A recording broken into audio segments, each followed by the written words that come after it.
Hey, shalom, shalom, shalom, Israel. Blessings to you, saints of the Most High, and greetings in the mighty name of Yeshua HaMashiach. Grateful to have you all in the room tonight, those that are here and those that are slowly filtering in. Blessings and peace to you all. Boy, hope you're all doing well. Probably still chewing on that word from yesterday, as we all should be. Thank you for the radio check. Always the faithful brothers right up there on top. Everybody know the drill, that's for sure, don't they? Hallelujah. We don't want no technical difficulties or anything otherwise connected to it, but hallelujah. Again, I hope you all, family, doing well. Again, like I was saying just a little bit ago, just how many of us are still chewing on that word from yesterday? I mean, Yah is so loving and so merciful that to continually give us this rich word, to continually show us where our hearts are, where we need to, the avenues to actually get cleaner and purer before Him. What a beautiful thing. My Yah, if anybody would despise that, I can see why there's different levels of hell. Jesus, Jesus, Jesus. So we always thank Yah for our shepherd, Pastor Dowell, in his diligence, and thank you all for your continued prayer that he may bring utterance, not only for the saving of his own soul, but for us as well. Well, tonight I actually had Brother Shane block 3 hours for me, which is very unusual. This is a very lengthy study. I've been working on it since almost immediately after I got off my last blog talk on adversity, which is something that came into my spirit. Yes, Brother Ugly posted up there. It's called Covenants. And, of course, it's like all the topics that are covered in our word is that you can't ever exhaust them. So you can only take a portion of them and try to expound on what Yah has given you to speak about. But again, there's so much diversity, and they're so huge because Yah is without limit.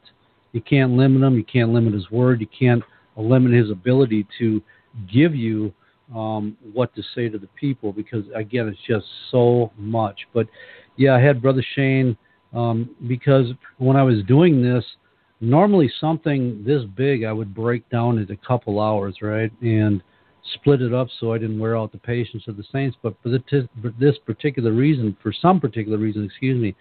tonight it's like I was meant to go and just cover the whole thing. And I think because it has to do with fluidity, if I can use this word poetry, because the Hebrew was actually presented and written in a prose and a poetry type of form. Brother Raymond from Sweden is one that really hits on this. If nobody has watched his videos lately, he's starting a series into the prophet Hosea. Very good, and he's actually breaking it down in context of the Aramaic, which some people proclaim to be a more solid language in this time, even an equal rival to the Hebrew of old. So I don't know. I mean, I've heard the same thing talk about the Samaritan language when they went through the 5 books of Moshe or the Pentateuch, but we're not talking about all that tonight. But anyway, I had Brother Shane block a 3-hour space of time simply because there's a lot to cover. There's a lot to do with the covenants, and I felt that I needed to get it all done in one night. So please bear with me. Thank you for joining in tonight. I know a lot of people, because we get so much as a ministry, that there's just not enough time in the day to, just take in everything, because you could literally spend hours on videos. You really could, because there's just so much content, because we are a people that have the anointing and the leading of the Ruach HaKodesh, and Yah has given this ministry because we've shown ourselves faithful, the right, I guess, to actually build on His word, to bring out His word, to show it for the edification and the perfection of Israel, if I can say that. So, without further ado, I'm going to try to keep myself from not getting too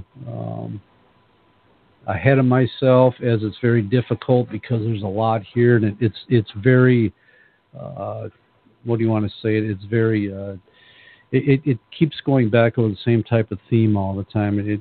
It goes back, but it's there to push the point or make the point or get the point across that there's something very profound about covenants. So with that, we're going to get started again. Thank you, Brother Ugly, as always, for being faithful and letting the saints know about, posting the scriptures, posting the Bible verse I'm using and the definitions of the words.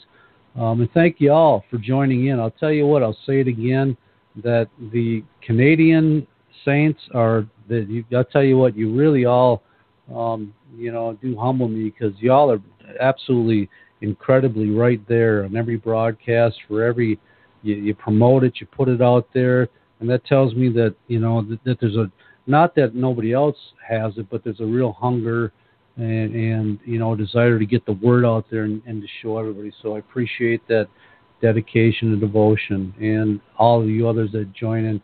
I got Brother Jeffrey and Sister Ann in there. Good to see you. Steve and Wenda, Brother Dwayne, Sister Jane, Brother Ugly, of course. And other saints. We had a guest that just went off, so, well, glory to the King, whatever. Small or great, this study is still going to continue, even those that are listening by phone or by the internet. Blessings. All right, tonight the topic, of course, if Brother Ugly already put it up and it's been posted, it's on covenants. And with that, we're going to get started.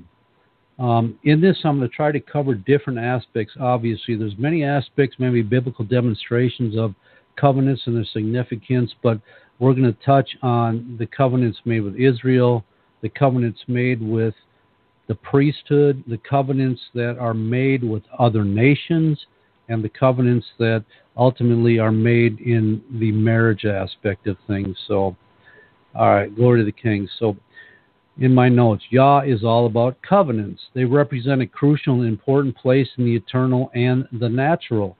Covenants are meant to be kept and honored. Covenants give legal right and authority to those which do not break them. It has for them which do and who do not penalties, meaning those that keep them, it has certain rights, and those that don't keep them, it has penalties. Covenants were often illustrated metaphorically and as a marriage of a man and a woman. So you can see a continuance throughout the word that it brings back down and shows the better illustration of a covenant as represented in the union, the joining of a man and a woman, or husband and wife.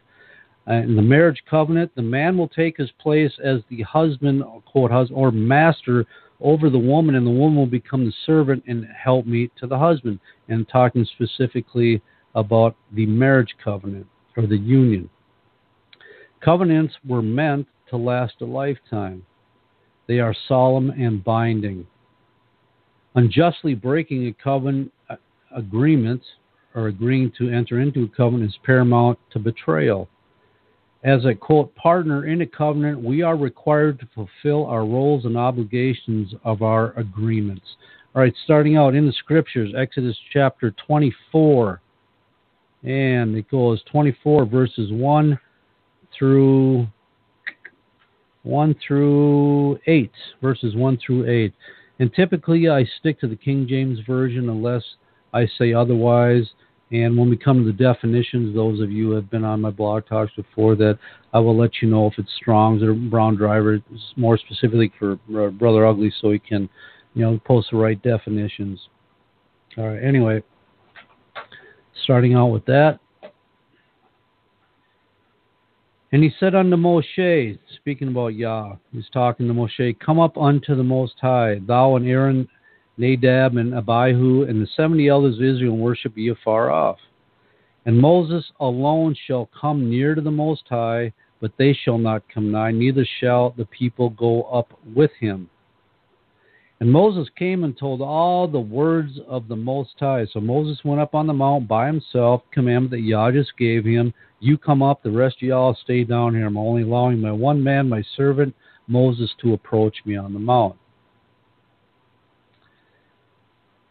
And all the judgments, so all the words of the Most High and all the judgments, and all the people answered with one voice, because Moses had just told them what he had heard upon the mount, what Yah had proclaimed to him, had instructed him, had commanded to him, told that this is going to be for Israel. So Moses comes back down, and he rehearses it in the ears of the people, and all the people answered with one voice upon hearing the declaration from Moses, all the words which the Most High has said we will do.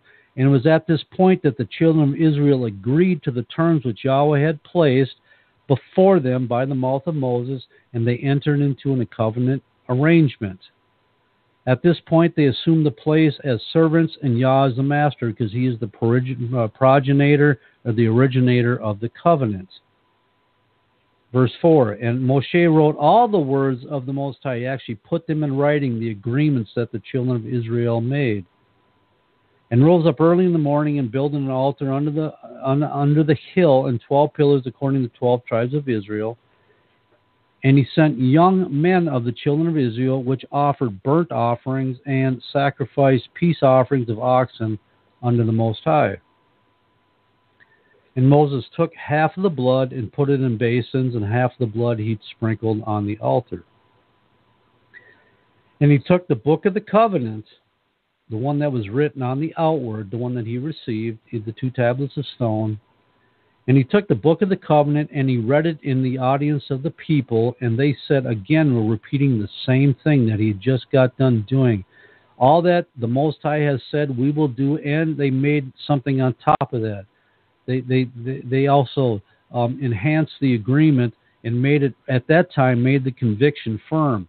And be obedient. So they said, all that Yahweh has said we will not only do, but we will be obedient to what he said. He was the progenitor, the originator of this covenant for this people, and they agreed to it. So they entered into this covenant agreement, or this union, or this contract. And Moses took the blood and sprinkled it on the people and said, behold. So he not only sprinkled it on the book, or on the altar, but also on the people, signifying the sealing of the covenant. And sprinkled on the people and said, behold the blood of the covenant which Yahweh hath made with you concerning all these words.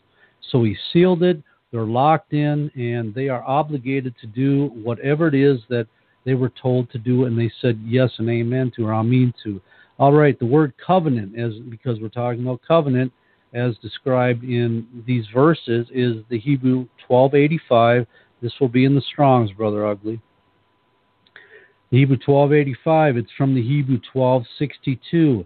It means in the sense of cutting, like the Hebrew 1245. It's a compact, because made by passing between pieces of flesh. And you see that clearly demonstrated in Genesis 15, which I'm not going to talk about tonight, but that's a good illustration of passing between pieces of flesh or animal sacrifices and making a league or a covenant. Confederacy, a covenant, or a league. So that was the Strong's. We're going to talk about the Brown Driver rights now, the same Hebrew 1285 and the Brown Driver Briggs definition.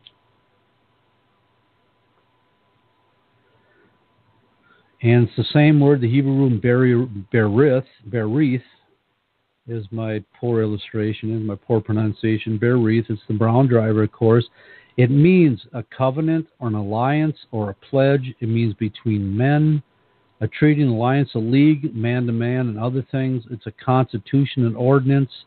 I'm just reading all the definitions. A monarch to a subjects.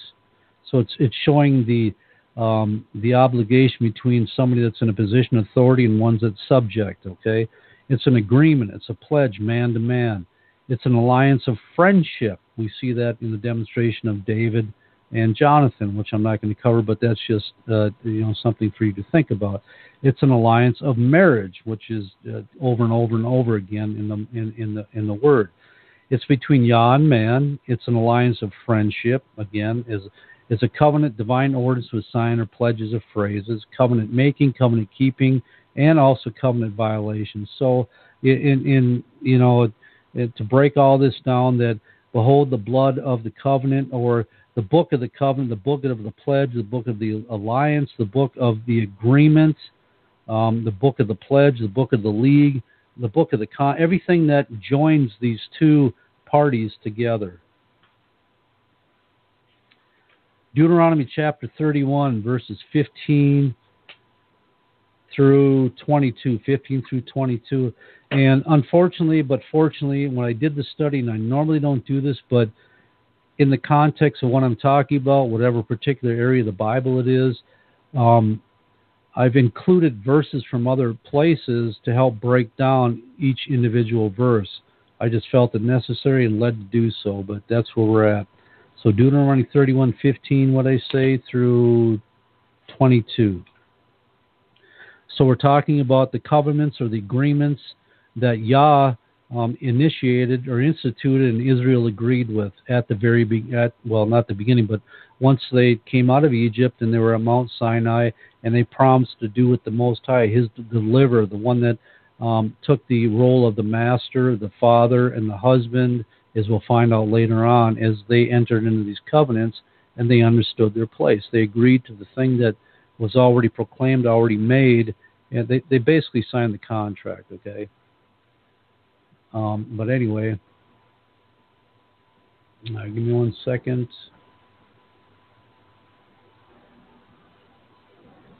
All right. Deuteronomy 31.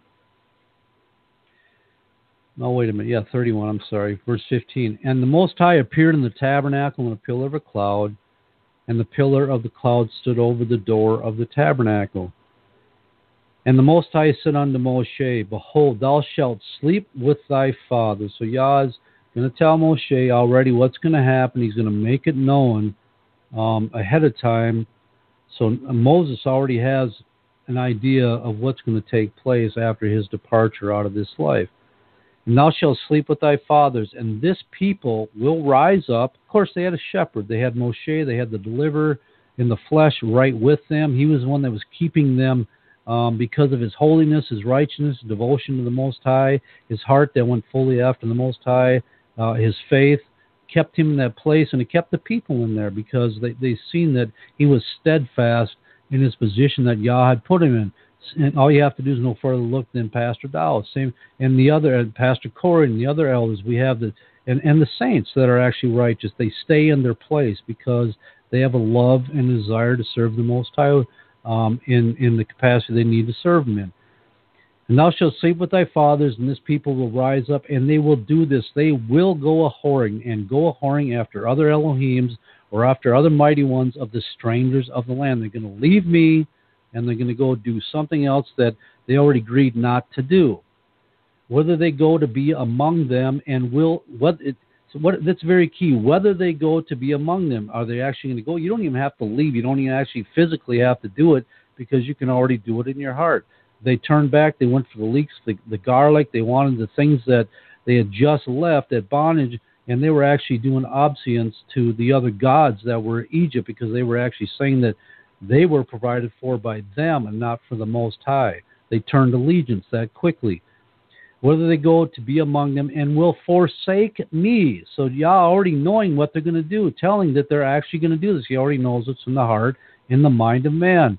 Yah understanding the strength and the importance and the seriousness and the direness of a covenant. But he's already telling Moses, man, these people, they're going to forsake me and break my covenant which I have made with them. We're going to break down these words in Deuteronomy 31:16. The word forsake this is out of the Brown Driver Briggs. It's out of the Hebrew 5800. The word forsake is zab. It means to leave, to loose, to forsake. It means to leave. It means to depart from. Leave behind, leave, let alone. To leave, abandon, forsake, neglect, nothing good, nothing positive. Apostatize, which means to fall away.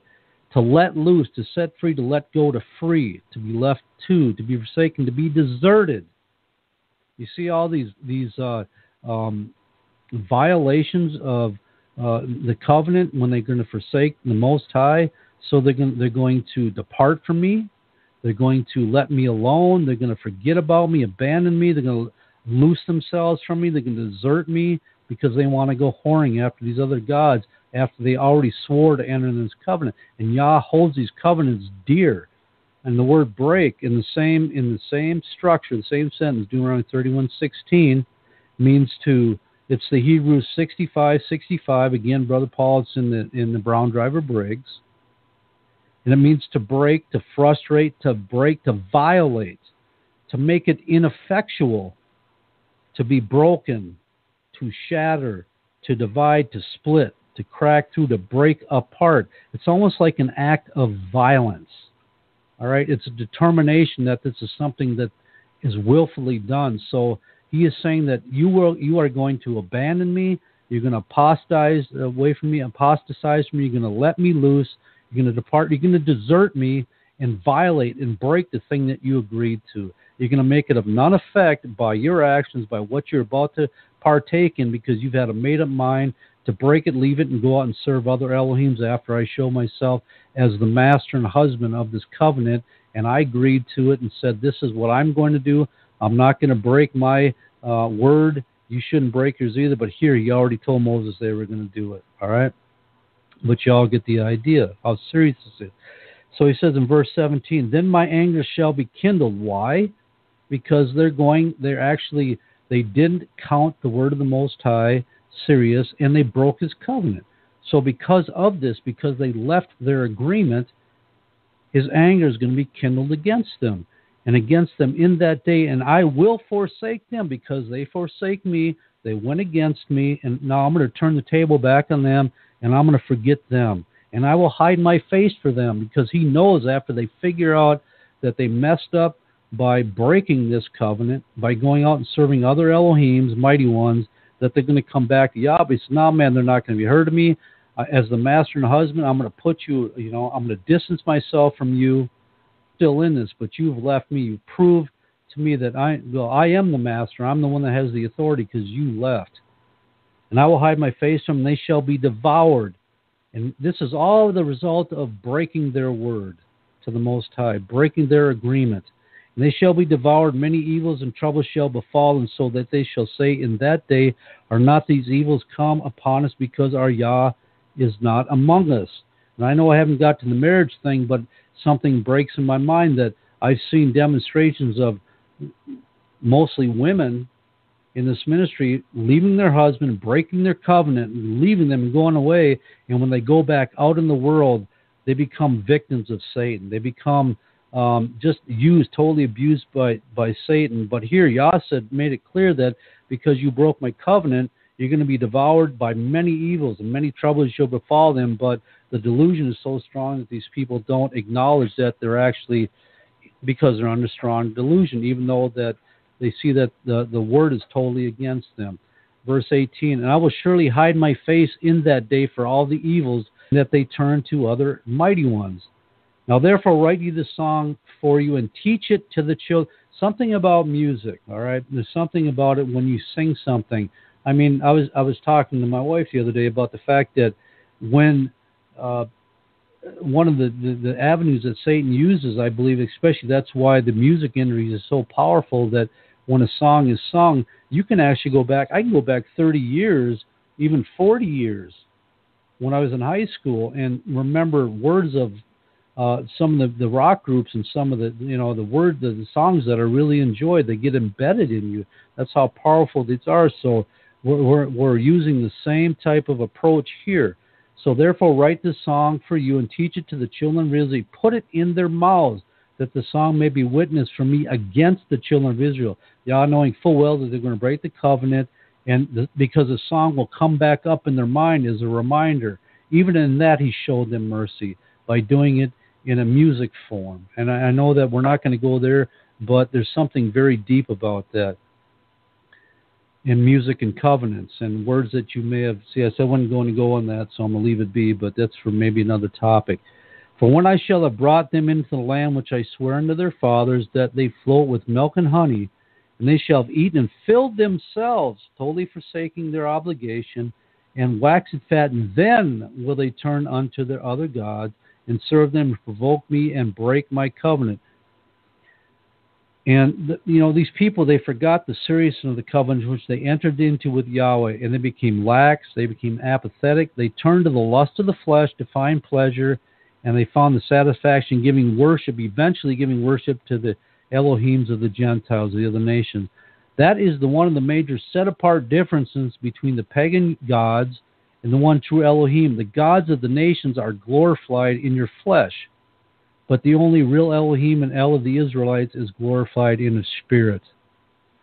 Verse 21.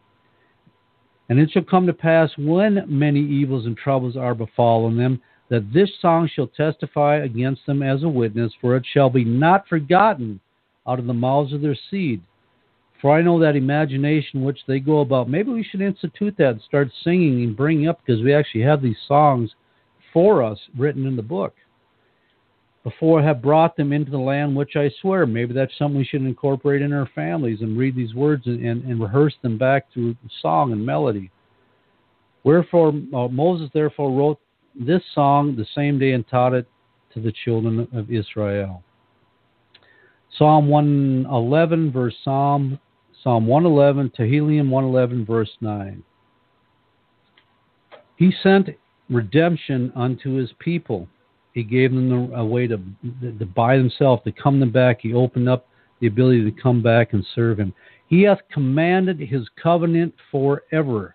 Holy and reverend is his name. Why? Is because that's what he put on his covenant. And we're going to read that. And he was reminding us that Yah's holy name and his good name is on the agreement, the covenant agreement, and he will not break his covenant forever. He's stuck. He entered into it for life. He said forever for his people Israel. Hebrews chapter 6, verses 11 through 13. Hebrews chapter 6, verses 11 through 13.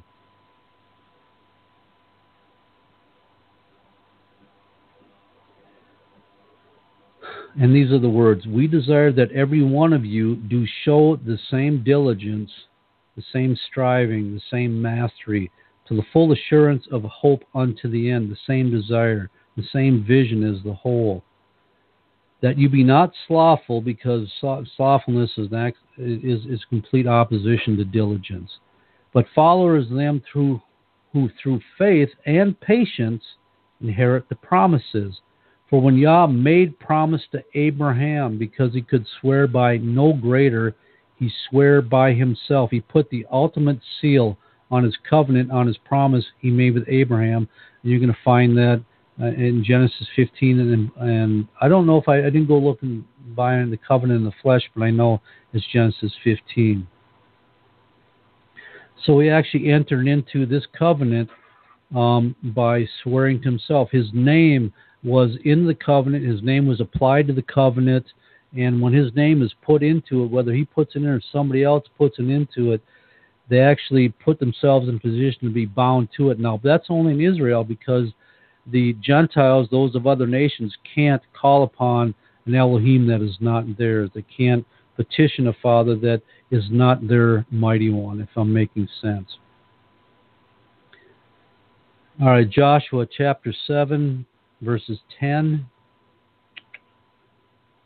through 12, and then we're going to Joshua chapter 9, verses 1 through 20, and then I'll give you the ones after that. But this is all talking about, we're going to show an example in the Bible about how I don't even use the word value, but how stringent, how serious, how binding a covenant is when we entered it, and when we, I'll use a quote, the word swear, or give an oath to Yah in his name, okay?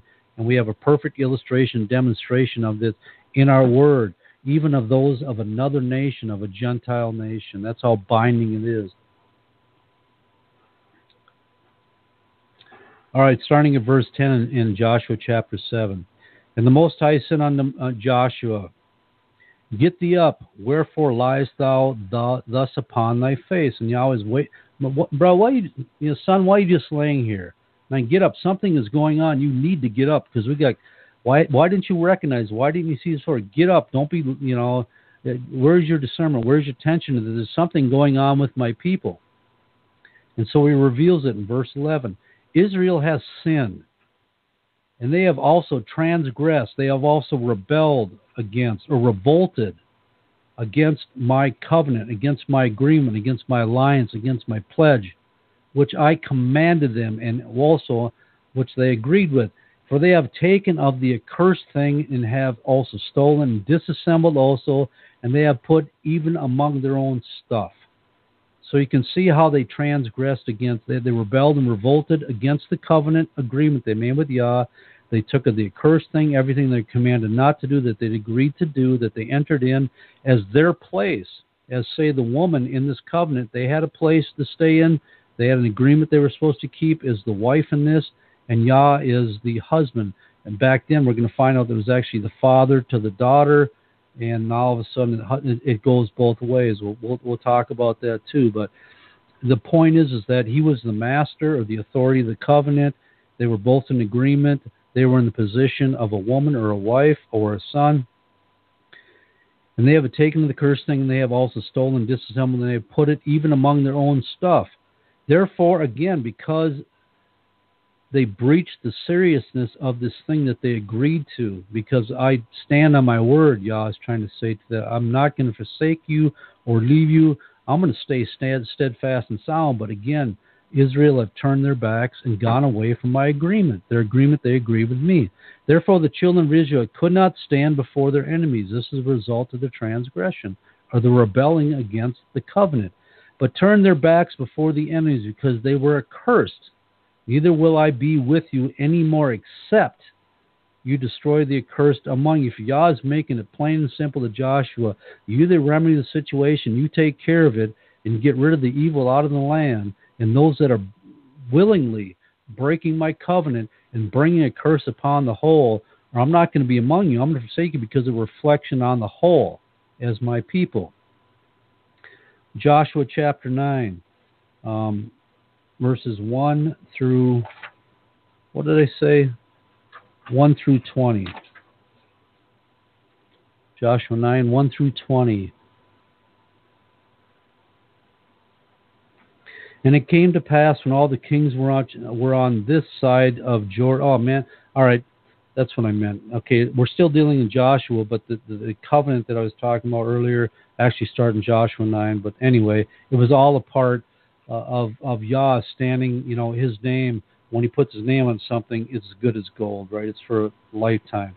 And it came to pass when all the kings which are on this side of Jordan, in the hills and in the valleys and all the coast of the great sea over against Lebanon, the Hittite, the Amorite, the Canaanite, the Perizzite, the Hivite, the Jebusite, heard thereof. So Israel enters in, and all the kings that were in the promised land heard that, well, Israel is here. They've heard of the deeds and doings of Israel, and they're actually confounded with the reality that this thing is coming to pass.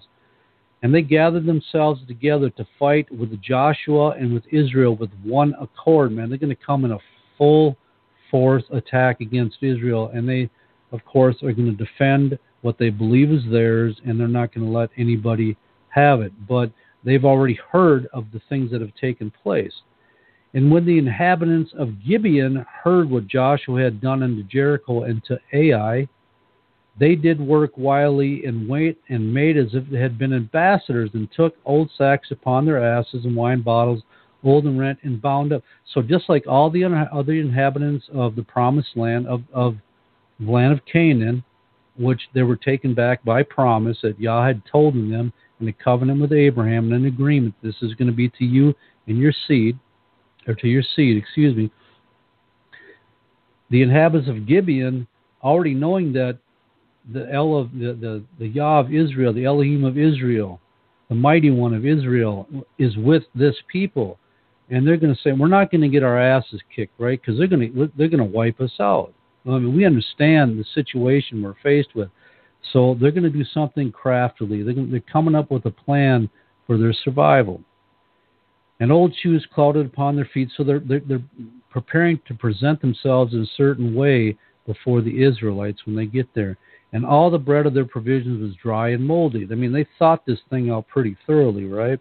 Because they feared for their existence.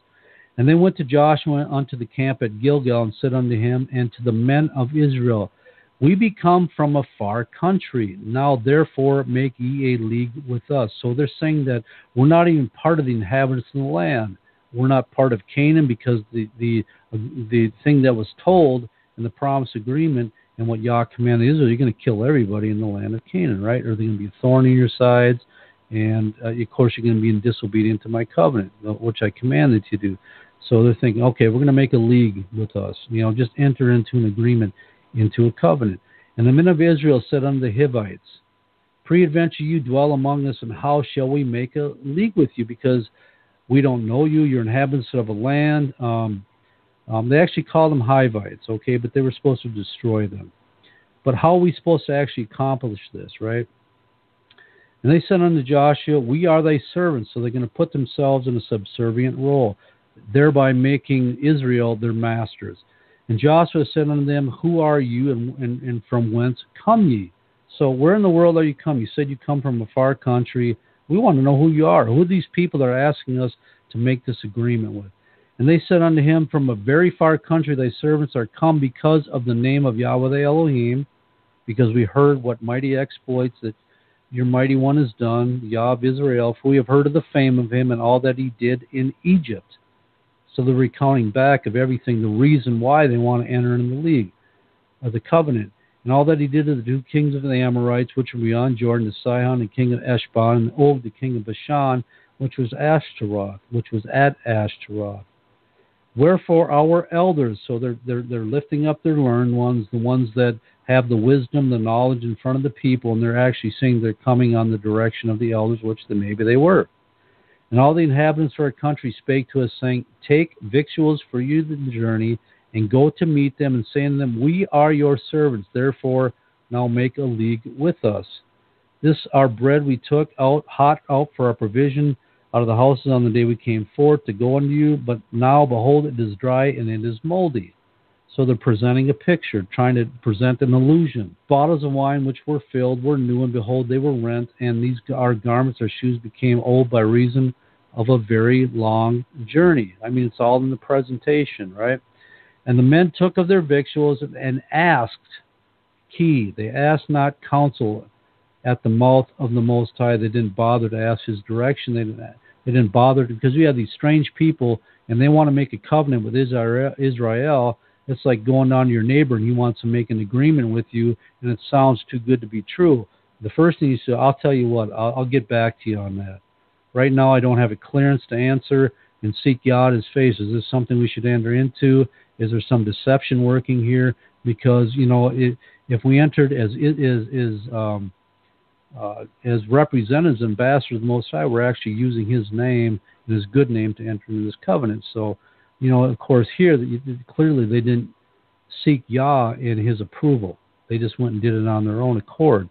And Joshua made peace with them and made a league with them because he trusted what they were saying, right? But they were deceivers. To let them live, and the princes of the congregation swear unto them. So out of the mouth of multitude of witnesses, this thing was established.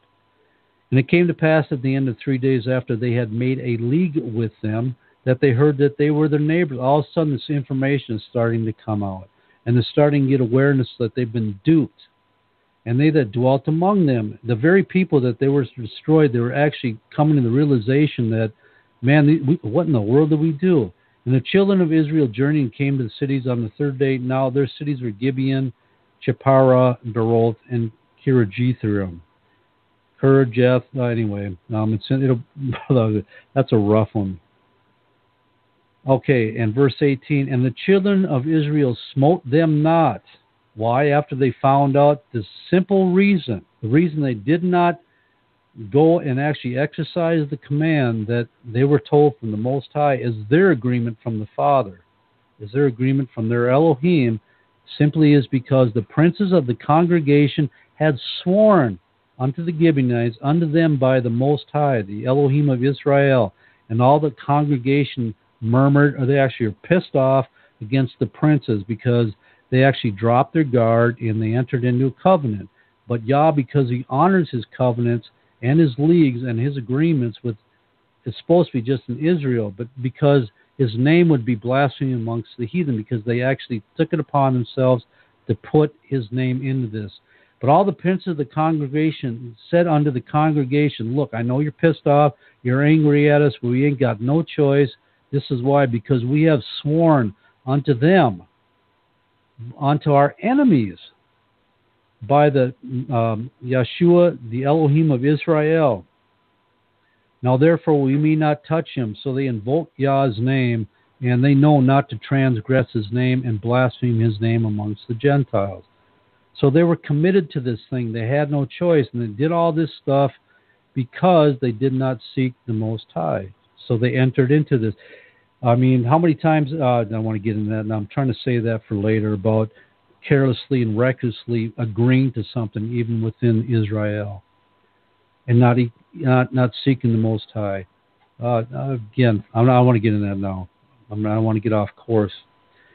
This we will do to them. We will even let them live unless wrath. They already knew what was going to happen because they used Yah's name to enter into this covenant agreement because of the oath which we swear unto them. In 2 Samuel 21, 2 Samuel 21 verses 1 through 9. 2 Samuel 21 verses 1 through 9. So remember, way back in the time of Hosea or Joshua, when they carelessly entered in the covenant, and it was binding because Yah's name was on it, it was meant to be forever, okay? So we're going to find out hundreds of years later how binding this covenant was and how important it was to the Most High that his name not be reflected in a derogatory way because it was invoked and brought in to this covenant. 2 Samuel chapter 21, verses 1, I did say through 9, so starting at verse 1. Now there was famine in the days of David 3 years, year after year. Now David was a righteous man after Yah's own heart, and he's having this situation before him. Like, what in the world is going on? What has happened? So David knew enough to seek the Most High. Man, this has got to be more than just happenstance, because we're supposed to be the blessed of Israel, right? Especially if we're living righteous before Yah. And David inquired of the Most High, and the Most High answered, it is for Saul, or because of Saul, and for his bloody house. Because why? Because he slew the Gibeonites. And the king called the Gibeonites. So David's seeking to rectify this thing because this drought is having a devastating effect on Israel. And David understood the covenant that was made in the time of Joshua. So immediately he calls the Gibeonites and said unto them, now the Gibeonites were not of the children of Israel, but of the remnant of the Amorites. So it's breaking down and giving clarification that these people were not of Israel and never were. They were actually of the seed of the Amorites. And the children of Israel had sworn unto them, and Saul sought to slay them in his zeal to the children of Israel and Judah. So again, in parentheses, is that we're bringing up back in remembrance the covenant that was made so many hundreds of years ago.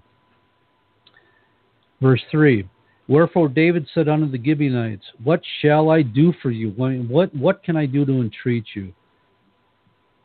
And wherewith shall I make an atonement, that you may bless the inheritance of the Most High? I mean, they were actually, because Israel was the master of the covenant. They were actually the ones in control, the place of authority in the covenant.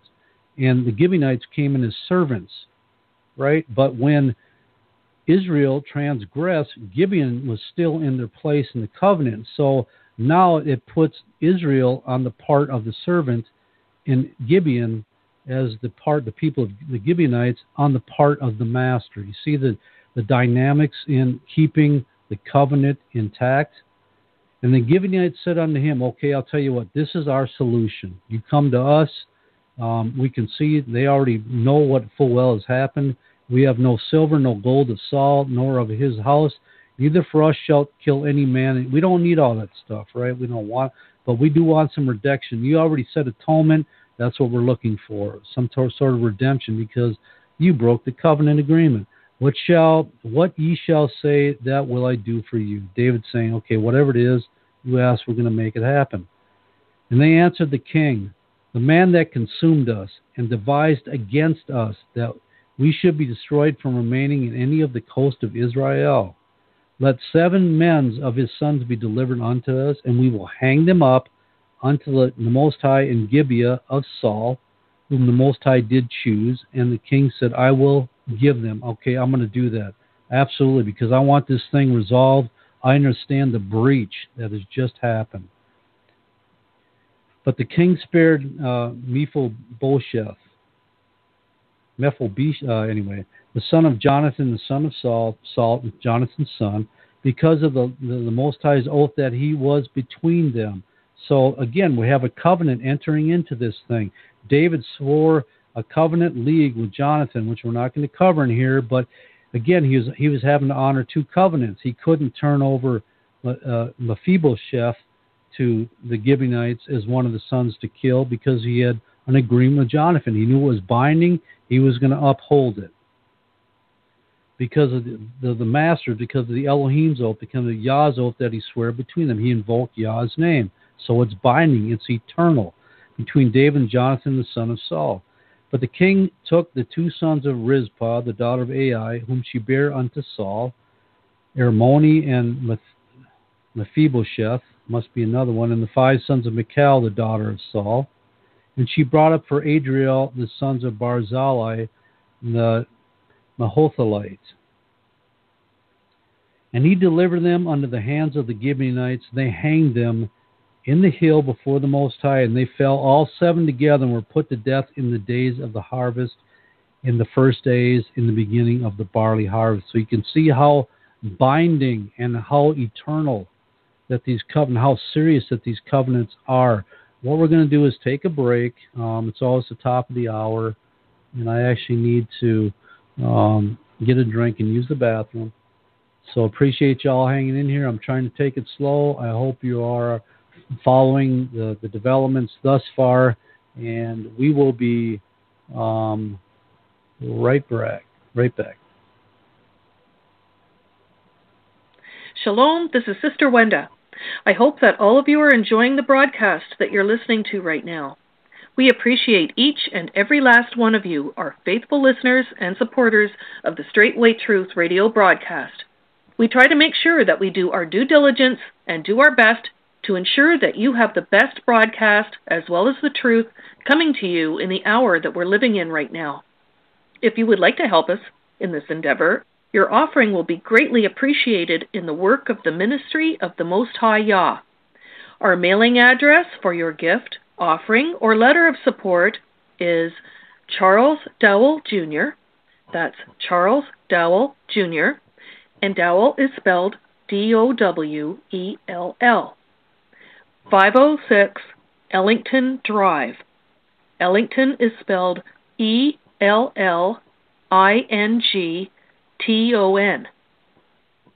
P.O. Box 32, Lafayette, Tennessee, and Lafayette is spelled Lafayette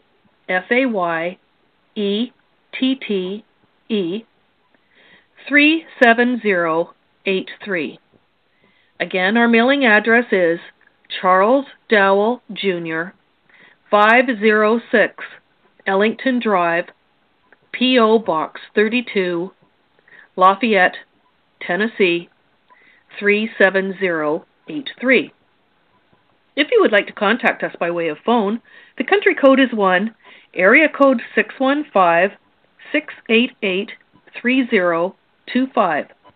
That's 1-615-688-3025. You may leave a message there, and, be the Father's will, we will do whatever we can to try to return your message. It is our hope and our prayer that as you continue to listen to the Straitway Truth Ministry, and as you apply the teachings of this ministry, that you are finding peace and growth within you, your family, and life as well. Please tell others so that the truth may also have an impact and touch others' lives so that they may enjoy the benefits of the truth of Jesus Christ just like we all are. Shalom, the King is coming. Shalom, shalom. We're back, and I'm assuming that everybody can hear us, hear me. Help me, Jesus. I guess I'm the only one doing the talking, so it would just be hearing you, right? All right, glory to the King. I hope everybody's enjoying it thus far and getting the impact of a covenant up to this point. Alrighty. Can I get am I up? Can anybody hear me?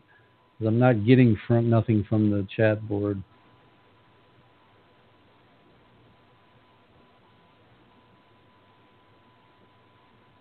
No, I'm still on the air. All right, glory to the King. We there? We up? We good? All right, thank you. That's a hell of a delay. I didn't know it was that long. But anyway, just making sure because I don't want to start going on and on and on and I ain't up. All right. Glory to the King. All right, appreciate that, y'all. All right, jumping right back into it. So far we've covered covenants that Israel made as a people with the Most High. We have talked about the covenants that our people unfortunately made with other nations, but the whole point is that Yah is a stickler for covenants, especially when His name is invoked or used in them. And that is within Israel. It doesn't apply to the other nations, but to us, yes, if you understand.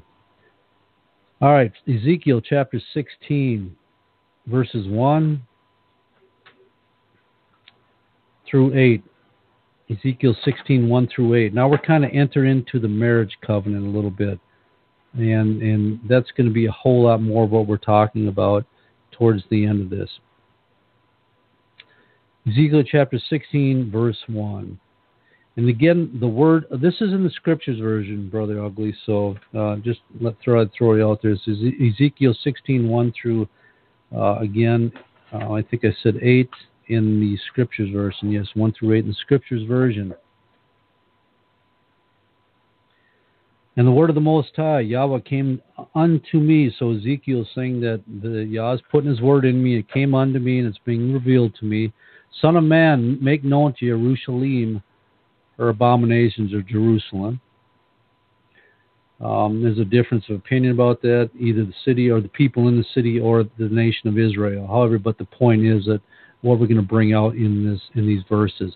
And say, thus saith the Master Yahweh to Jerusalem, your origin and your birth are from the land of Canaan. Your father was an Amorite and your mother was a Hittite. So they're recounting the history, the beginning of the birth of, let's say, Israel, okay? As for your birth, on the day that you were born, your navel cord was not cut, nor were you washed in water for cleansing. You were not rubbed with salt at all, nor wrapped in cloth at all. So Yah is describing the state of the people prior to what He's about to do with them, all right? I mean, they were in a desperate, desolate state. They were unwanted. Many say that this is their time that they were in Egypt and in captivity and bondage because they were despised. They were looking like an infant cast away, cast down, not cared for right from the birth. No eye felt sorry for you to do any of these for you. I mean, any of what He just got, cleansing with water, rubbing with salt, wrapping, just left alone, to have compassion on you. Nothing, just everything that was totally rejecting of this people. But you were thrown out into the field, another rejection, to the loathing of your life on the day that you were born. Then I, speaking the Elohim, I'm the one, I'm taking personal ownership of this. I passed by you and saw you trampled down in your own blood. Because nobody else gave a crap, nobody cared, nobody gave a shit about you and your condition but me. So me, I'm the one. He's making relevance to the fact that I am the one that cared. I am the one that actually saw your condition. I'm the one that had compassion on you and felt sorry for you. Kind of like when Yah, if you can liken it to the fact when He chose us and illuminated and brought us to an understanding of who He is and revealed His truth in us. Passed by you and saw you trampled down in your own blood, and I said to you, in that defiled state, in that condition, I said to you, even that you were loathing to look upon, you were despised, you were counted as nothing, you had no power or authority, especially being in the infant state. I said unto you, live. I'm commanding you, live. And I said to you, in your blood, again, your polluted, defiled state, I said, live, have life. And I'm the one that's responsible, Yah is saying, and I have let you grow like the plant of the field. Meaning He's talking, this is what I was talking about, He is actually nourishing them up as a father would a daughter. right? He's raising up. He's providing for this daughter, providing for her needs and her necessities to make her, a fully functioning person, well taken care of and prepared for what's coming in her future. And I have let you grow like a plant in the field, reminding again who's responsible for all this and who the one that you should actually have the obligation to or look to. And you are grown and are great. And it's all on account of me, nothing to do with you because you were shit in the beginning. And you come in the finest ornaments. Man, I'm doing everything. I'm pulling out all the stops to make you a beautiful woman. Breasts were formed, your hair grew, and you were naked and bare. Still not clothed, still not covered, but come to adulthood. Raised from an infant through adolescence or through childhood to adolescence to adulthood. And again, I passed by you and looked upon you. Now we're going from the difference of the father figure raising a daughter to a prospective wife. And again, I passed by you and looked upon you and saw that your time, now this is the time, was a time of love. This is the time you are fully prepared. You are ready for me to take you as a husband. And I spread my skirt over you and covered your nakedness, or I took you as my own by covering you your nakedness. And I swore an oath to you and entered into a covenant with you because it was time, and we're going to make this agreement, and you became mine, declares the Master Elohim. So he enters in this covenant. He is the one doing, what's the word I want to use? He is the one that is making all the advances. He's the one that is promoting this program. He's the one that is making the arrangements to enter into this covenant. He's the one that groomed this covenant, brought it to where it's going to be. Now it's time to enter into it. He even saw that we were in our shame, in our embarrassment, and he brought us to a place now that he can make us his own. So we come into an agreement. He is the master. We are the servant or the helpmeet. And, of course, there's different variations of understanding of splitting your skirt over you. I just got on my notes. It's like Yahweh spread his garment. That would be the marriage garment that a man wore on the night of his consummation with his wife. You can read a little more of that about it in Ruth and other places. But anyway, not to get off context, the word covered is the Hebrew 3680. This is in the Strongs. The Hebrew 3680 in the Strongs. Kasah. And it means a primitive root properly to plump, that is, fill up hollows, by implication to cover for clothing or secrecy, clad self, clothes, cloth, conceal, cover, flee, hide, to overwhelm. So we have this thing that, this covering, to conceal, to cover, to clothe, because remember, they were naked.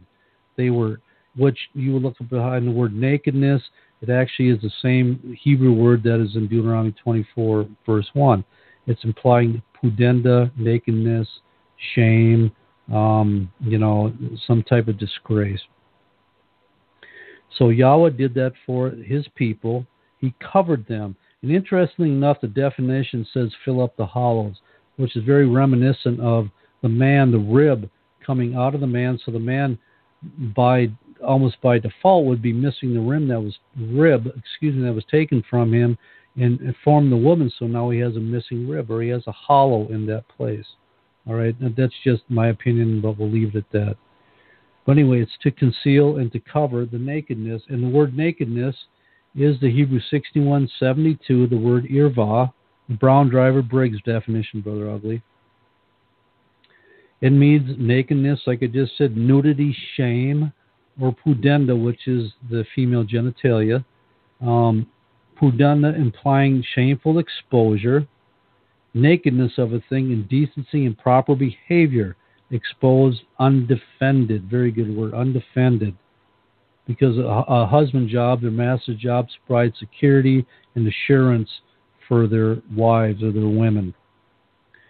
So we have Yah. He's concealing, covering, he's clothing, he's cladding this woman, Israel, from her shame and her nakedness. Now he's covering. They entered into a covenant. All right, Exodus chapter 19, verses 3 through 6. So we're getting an introduction of the symbology between marriage, a marriage covenant, and it was demonstrated here of the marriage covenant. So we're going to use that and expound on it. Exodus chapter 19, verses 3 through 6. 19, 3 through 6. And Moses went up to Elohim, up to Yah, and the Most High called him out of the mountain, saying, Thus shalt thou say unto the house of Jacob, and tell the children of Israel. So again, I have another command. I have something for you that you are needing to do, because I told you have to do it. This command. You have seen what I did unto the Egyptians, and how I bare you on eagle's wings and brought you unto myself. Conveying again, bringing Moses back into remembrance clearly about how Yah brought them out of captivity and bondage as an infant in their blood, and polluted and defiled. Now therefore, if you will obey my voice indeed, if, again, big if, and if you will keep my covenant, if you will guard it.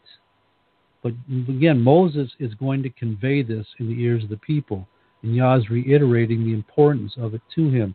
To keep and guard my covenant, then you shall be a peculiar treasure unto me above all people, for the earth is mine. But it's based on a stipulation, a condition. You must guard my covenant. That will ensure you a place as me and a peculiar people above all people on the earth. But it's paramount on you keeping my covenant and guard it. And you shall be unto me a kingdom, a priest, and a holy nation. These are the words which thou shalt speak unto the children of Israel. So the book of Sirach, going to the Apocrypha, Ecclesiasticus, Sirach, very good illustration of marriage in Sirach. Verse 45, verses 1 through 17. Chapter 45, verses 1 through 17, excuse me. So Sirach 45, 1 through 17. And this is what's written. And he brought out of him a merciful man, which found favor in the sight of all flesh, even Moshe, beloved of Yah and of men, whose memorial is blessed. He made him like to the glorious saints and magnified him, so that his enemies stood in fear of him. So Yah was behind Moshe. Yah raised Moshe up to be the deliverer of the covenant. And here in Sirach, we're bringing back in remembrance of the readers that which is written in the history. By his words he caused the wonders to cease. He made him glorious in the sight of kings, because Yah had commanded Moshe to be the spokesman for him. Remember, Moshe bucked against it and said he wasn't able. He stumbled. You all know that what was spoken about. But again, recounting what had happened in the history of Israel, and gave him commandment for his people, and showed him part of his glory. He sanctified him in the faithfulness and meekness, and he chose him out of all men. And he made, now remember, Moshe was of the lineage of Levite, so he is part of the covenant that went to the Levitical priesthood. Even though it went to Aaron and his sons and his lineage, Moses was still part of the tribe of Levi. He made him to hear his voice, and brought him into the dark cloud, and gave him commandments before his face, even the law of life, the Torah of life and knowledge. Those things doeth, and you shall live, that he might teach Jacob his covenant. So he gave it to first his faithful servant Moshe, the one that he raised up, and instilled these into him. Moshe conveyed it into the ears of the people, and again, we already know that they said, yes, we will do all that the Most High says. We are going to enter into this covenant, this agreement. In Israel his judgments. He exalted Aaron, a holy man like unto him, even his brother of the tribe of Levi. So we not only see that there's a recounting of Yah entering in a covenant through Moshe, his servant, to teach the people, but he's also going to set himself apart, a particular people of the 12 tribes, meaning that of Levi. And he exalted Aaron, a holy man like unto him, even his brother of the tribe of Levi. An everlasting covenant was given to Levi. He made with him, meaning Levi, and gave him the priesthood among the people. He beautified him with comely ornaments, and clothed him with a robe of glory. He raised him up, looked beautiful in sight of all the people, holy and righteous, and of a great importance. He exonerated Levi amongst the people. Why? There's a particular reason. We know what it is, but we're going to go ahead and cover that. Moses consecrated him, or set him apart, or made him holy in front of all the other 11 tribes, and anointed him with the holy oil. This is all part of the consecration covenant that was entered into, the rite, the ceremony of the special appointing of this covenant or this agreement for the priesthood. This was an appointed unto him by an everlasting covenant and to his seed, so it's meant to go on for generations. As long as the heavens should remain, that they should minister unto him and execute the ministering unto the Most High, meaning performing the offices of the priesthood and the commands thereof, and execute the office of the priesthood and bless the people in his name. So there was a covenant not only made with Israel as a whole, but also an everlasting covenant or a significant special covenant made with Levi in the servitude of the Most High and the representation of what they were supposed to do. So there was almost like a polygynous relationship in here. You had not only Israel, but you also had a covenant, like we're going to find out, demonstrated in a marriage type of situation with Levi itself. And he chose him out of all men living to offer sacrifices unto the Most High, incense and a sweet savor for a memorial, to make reconciliation for his people. So Levi had a covenant agreement obligation that they entered into. This was their appointment. Yah again played the part of the master or the husband of the covenant, and Levi was portraying the woman or the servant, the slave to the covenant. That they were playing the lesser role because Yah instituted the covenant, and they entered into it with him on his terms, and they agreed to it. He gave unto him his commandments and the authority and the statutes of his judgments, that he should. The objection is they would be an example to teach Jacob, or the seed of Israel, the testimonies, and inform Israel in his laws. So this gives you the spelling out of the obligations that was commanded for Levi to perform in his covenant role. Okay? So Levi not only entered in covenant with the Most High to perform these, but he also, we're going to find out, entered into a covenant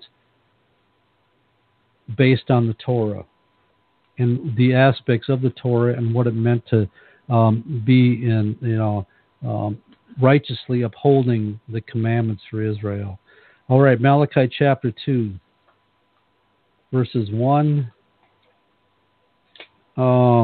This one's, I believe it's the whole chapter, which I got so many notes. It's Malachi 2:1 through 15. So it is the entirety of the chapter. But it was very significant to break this down. Okay, remember that the whole point we're talking about is covenants, the direness, the serious of it that is accounted in Israel in all aspects, and the one who has the mastery of the covenant and the one that has the servant role, as liking as a man and woman, husband, wife type of thing. You'll see that more as we break this down. All right, Malachi chapter 2, verse 1. And now, O you peace, this commandment is for you. So we have Yah speaking to Malachi, expressing strictly to the Levites, right, to the priesthood. This is not for anybody else. This is strictly for you. If you will not hear, if you will not lay it to heart to give glory unto my name, saith the Master of Hosts. Why weren't they doing that? Because we're going to find out that they, later on, because they did something in their covenant role. I will even send a curse upon you. I will curse your blessings. Yea, I will have cursed them already, because you do not consider what you are doing. You're not considering that you have forsaken the obligation that you made to perform that which I've told you to do in representing me in the eyes of Israel. And this is what's going to happen. All because we're going to find out because they left the covenant. Behold, I will corrupt your seed and spread dung upon your faces, even the dung of your solemn feasts, and one shall take you away with it. meaning it's not going to mean anything. It has no bearing. It's nothing but crap in my eyes. It has no significance. It brings me no honor. It's a crap offering. It means nothing to me. Because you're doing it you're not doing it in the obligation that you were set to do it with. You're just doing it out of duty. It means nothing. That's like a rebellious wife, just doing it, but it don't mean anything. And you shall know that I have sent this commandment unto you, that my covenant might be with Levi, saith the Master of hosts. He's reminding Levi again of the covenant made so many thousands of years ago, that my covenant might be, that's been established with Levi. My covenant was with him of life and peace. Now they're recounting through the prophet Malachi back to the priesthood what it was in the beginning. What it was established as Yah as the husband, master, father, everyone look at, and Levi as the wife, the servant in their role, right? It was with him of life and peace when they were performing it, when they're actually carrying through with their covenant obligations, with their agreements. And I gave them to him, life and peace, because they were doing that which was required, and they were doing it in righteousness. For the fear with it they feared me. There was actually something there keeping them in their covenant relationship, in their covenant duty, the honor of the Most High, the fear for the reverence they had for their master, and was afraid before my name. The law of truth was in his mouth, and iniquity is not found in his lips. He walked with me in peace and equity, and did turn many away from lawlessness or crookedness when he was actually performing that which he said he would do, and that which he obligated himself to do because of the covenant agreement. For the priest's lips should keep knowledge. Exactly, they should. And they should seek the law at his mouth. That means everybody else should be able to come to the priesthood, to the Levites, to actually know because they're representing the law and enforcing it. For he is the messenger of the Master of hosts. Again, these were all reminders from Yahweh when the Levitical priesthood were honoring their part of the covenant made with Yahweh. But there's a particular theme that keeps going on here through all the examples I continue to read, okay? But more so with this one. But here it comes. This is why that Yah is going to send them a curse. He's going to curse their seed, that he takes no pleasure in anything that they do anymore. He reveals it in verse 8. And he makes it clear, because you are departed out of the way. Somebody is responsible for all this happening, and it's not me. You have made an uncommittal to what you said you were committed to. And Yah tells him to Malachi, because you're responsible. You departed out of the way, caused many to stumble, many to stagger, many to totter, many to waver because of the way you're misrepresenting or not performing the law, or not reiterating in the ears of the people, not representing it, my holy commandments. At the law, you have corrupted the covenant of Levi. How? Because they have departed out of the way and left off their obligation of performing their covenant duties, saith the Master of hosts. The word departed, as used in Malachi 2:8, is the Hebrew 5493 in the Brown Driver Briggs. It's Sir, in the Brown Driver Briggs, 5493. Departed, it means to turn aside or depart. It means to turn aside again, to turn in unto, to depart from the way, to avoid, to be removed, to come to an end, to turn aside, to cause to depart, remove, take away, put away, dispose, to put aside, leave undone, retract, reject, abolish, to be taken. So you understand the direness of what they did, what the priesthood did. They put their covenant to an end. They turned aside away from it. They put it away from them, from doing the purpose that they were supposed to be committed to. So they have removed themselves from their covenant place. What was the cause and effect of Levi putting away? Cause and effect of Levi turning aside, again, demonstrating the word departing, because it actually means to be put away, or depart, to put away. Turning aside. Now, the key to this, it is not on the woman's part. We're going to find out later who they were in the covenant representing as the husband or the man. But it's the one, they're not the ones that, and we'll get to that. But anyway, right now, the key point is, as the husband in the covenant, they're the ones being labeled and the ones that are being identified as actually putting away the covenant. The ones that are actually departing or going away from their covenant agreement, not the woman, and we'll get to that. And aside from the way of departing from upholding their end of their covenant contract, it caused Israel to lose the seriousness of the obedience to the law, put a major stumbling block before Israel to Yah's Torah, and it corrupted the alliance and agreement of the covenant Yah had with Levi and the priesthood. All right, going on to verse 9. Therefore have I also made you contemptible and base before all the people, according as you have not kept my ways, but have been partial in the law. And being partial in the law was not making the law equally binding and accountable to all of the people, and totally misrepresented it, and having total disregard for the direness and seriousness of making sure that the people were held accountable and kept well informed of the mandates of the Torah. Now, Levi never completely divorced. That's the key thing. He never divorced himself, but he from his duties to keep the law holy and the priesthood in a manner of righteousness and enforced before Israel. But Levi did forsake and separate himself from what his complete obligations were to and for that law. Again, this is representative. Yah's taking this from the mouth of Malachi and bringing it into in the resemblance in symbology and a metaphorical look at marriage. He's bringing it back into marriage, identifying the covenant of Levi as a sort of marriage agreement, binding. Verse 2:10, Malachi 2:10, have we not all one Father? Have we not one Elohim that created us? Aren't we all in this together? What is going on? Why do you deal treacherously? Why do you deal deceitfully? Every man against his brother by profaning, by breaking, by desecrating, by violating the covenant of our fathers. Why are you doing this? Yah is asking them, what is the reason for this breach in this covenant that you were supposed to uphold? Again, we're going to look at the definitions here quick. Based on verse 10, the word treacherously, the Greek or the Hebrew, Hebrew 898 in the Strong's, Hebrew 898.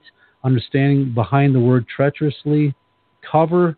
It means to with a garment, figuratively to act covertly or secretly, trying to hide something, trying to make it look like that there's nothing going on when there's all kinds of stuff going on, because nothing's hid before the Most High. You may hide it before men, but not before the Most Highs. By implication, to pillage. Wow, think of that word. Just by desecrating the pillage, to make, what's the word for?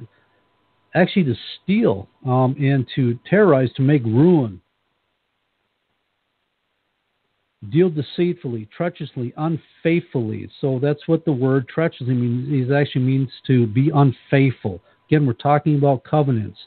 So why are you unfaithful in the covenants every man against us that you've agreed to together? By profaning. Actually, with Israel, to your brothers. Why have you profaned this covenant? Why you have been unfaithful? Why have you dealt deceitfully, thinking that nobody sees you when you do? To offend, transgress, depart.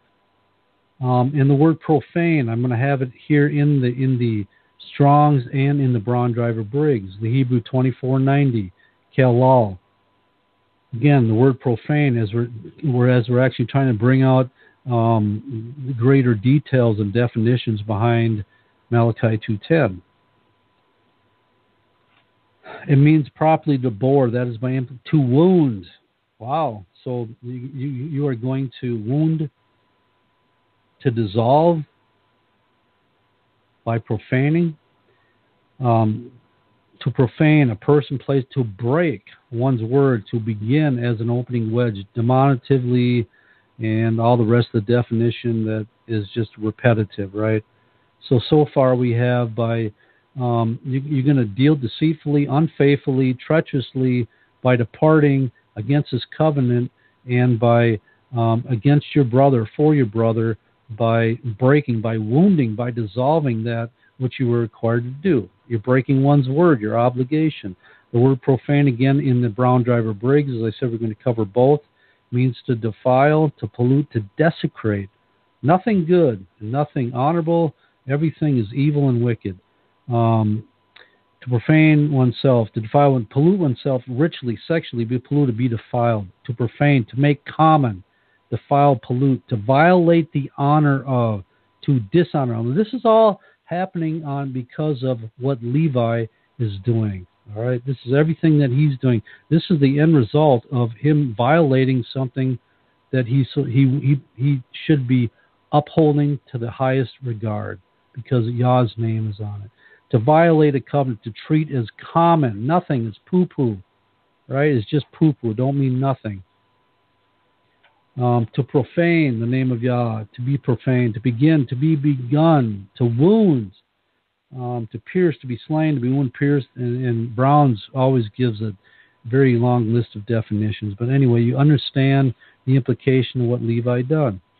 And clearly, dealing treacherously or dealing deceitfully, being unfaithful is profaning or breaking or dissolving or desecrating and violating the covenant agreement. So it's pretty well clearly spelled out in Malachi. There's no room for, discuss. That's what it is, all right? That's what it is, plain and simple. Verse 11, Judah hath dealt treacherously. Again, understanding the definition, they've been unfaithful, they have departed away, and an abomination is committed, a detestable thing is committed in Israel and in Jerusalem.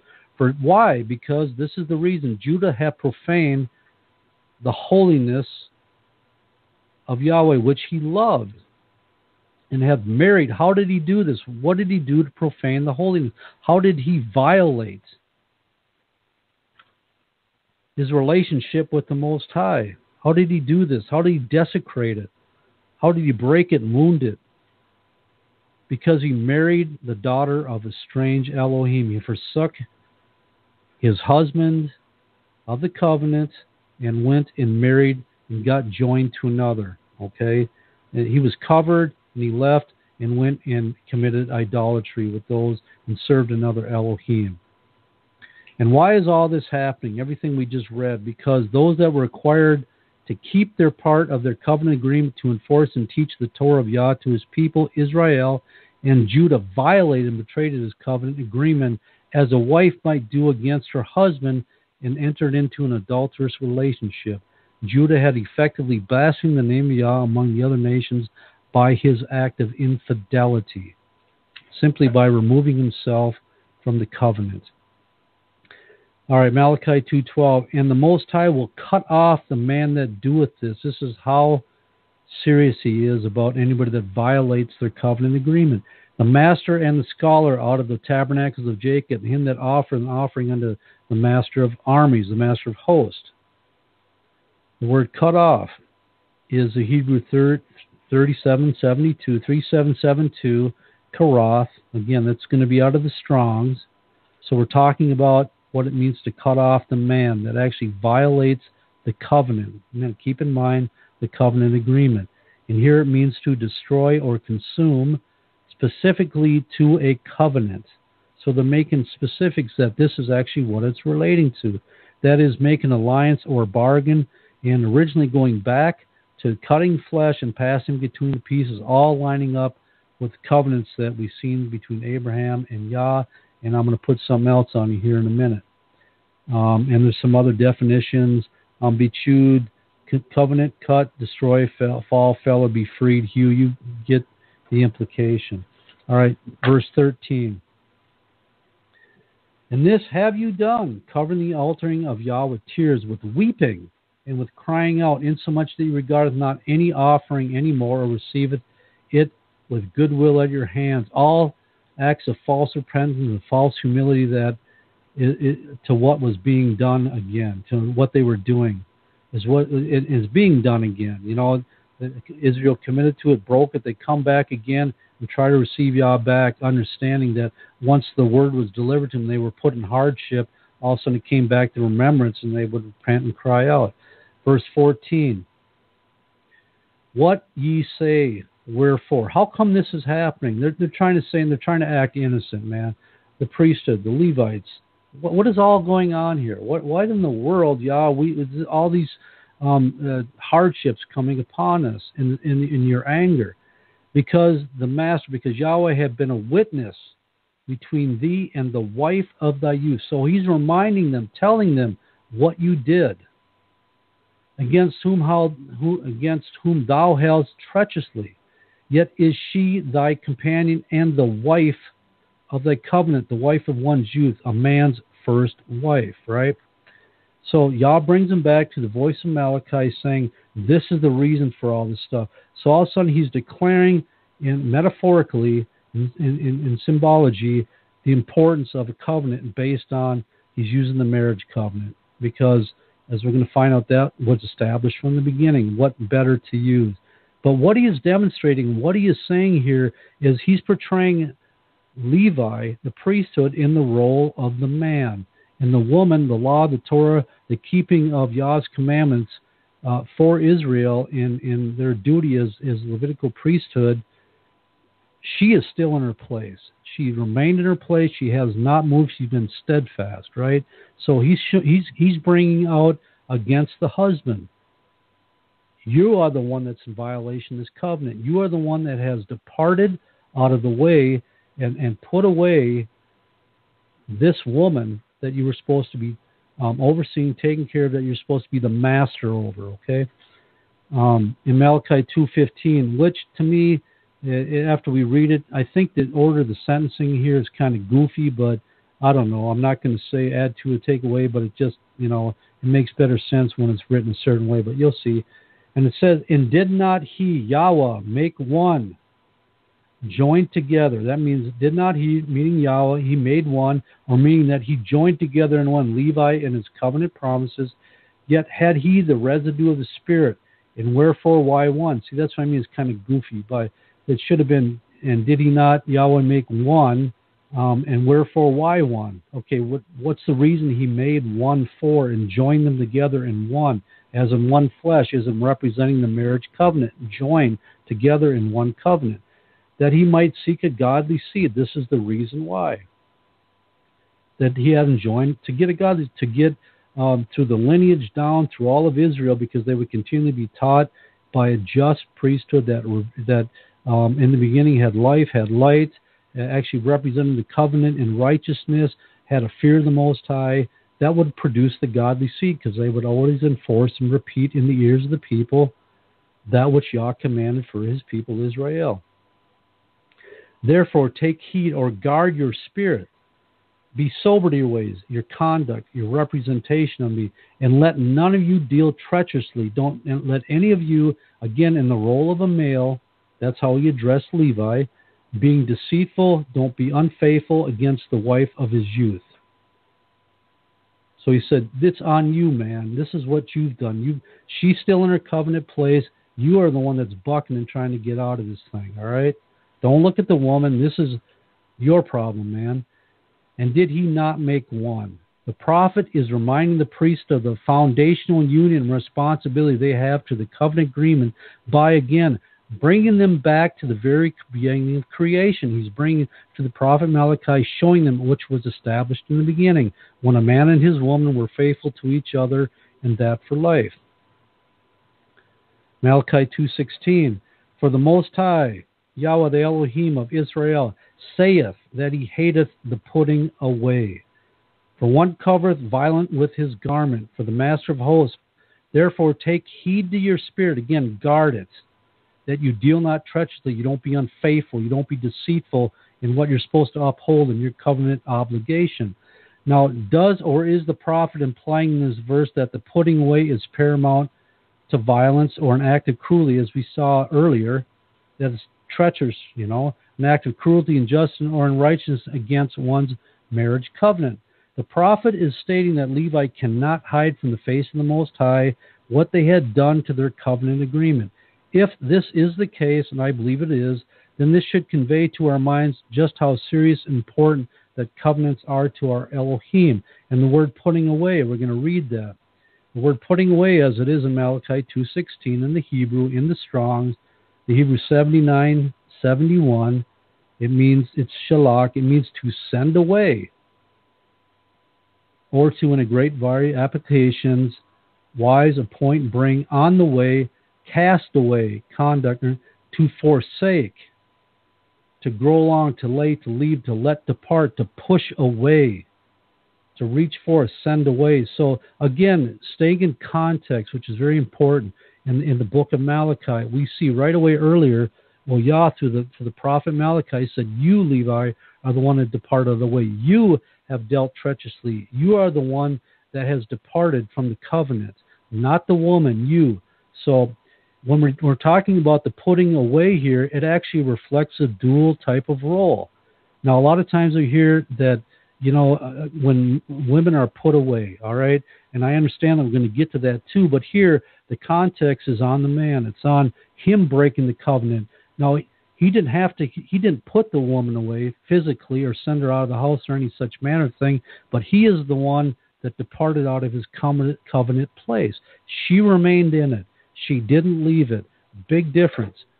The putting away is one forsakes, one of the reasons, or one of the things that when one forsakes, betrays his or her responsibility to uphold their end of the covenant. Levi forsook their covenant agreement to keep the law tight and in full force among Israel. They pushed away the wife, quote, the wife of their youth, and left her. Yes, Yahweh hates the forsaking. He hates the leaving. He hates the departing of one's covenant duties and agreements. He sees this as an act of violence, as we read in the definitions. Levi had an obligation to uphold their end of the agreement. The prophet said clearly that Levi is the one that had departed out of the way, or that Levi was the one which left, quote, the wife of his covenant and dealt with her treacherously. Dealing treacherously, deceitfully, unfaithfully, in this case, is separating the wife of your covenant away from you when she is not in violation of her covenant place in the agreement that she made with you. This is betrayal against the covenant. In actuality, the master or the husband of the covenant is to blame, for he is the one that has violated and departed from upholding his covenant place and agreement. Putting away is when a man leaves his covenant position, forsakes the wife, and separates her from him while she is still and continues to remain in her covenant place. This is dealing treacherously. And Levi was never accused of divorcing his wife, big key, of his youth, as completely separating from her.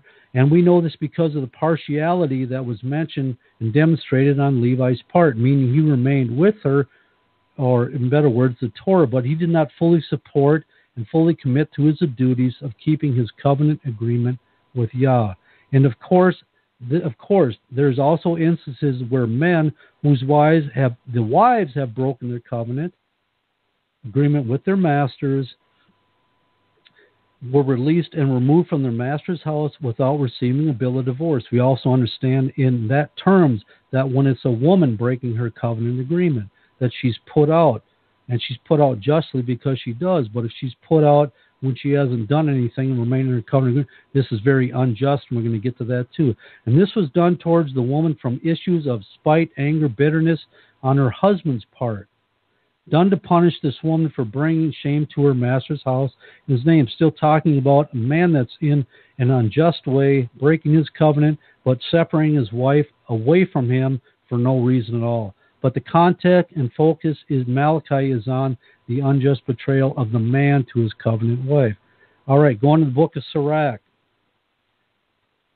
Going to the book of Sirach. I hope you're all with me. I know this is long, but I was determined to get this all done tonight, and this probably won't happen again going this many hours. But again, I just felt the necessity to bring this all out. All right, the book of Sirach, chapter 23, back in Ecclesiasticus in the Apocrypha.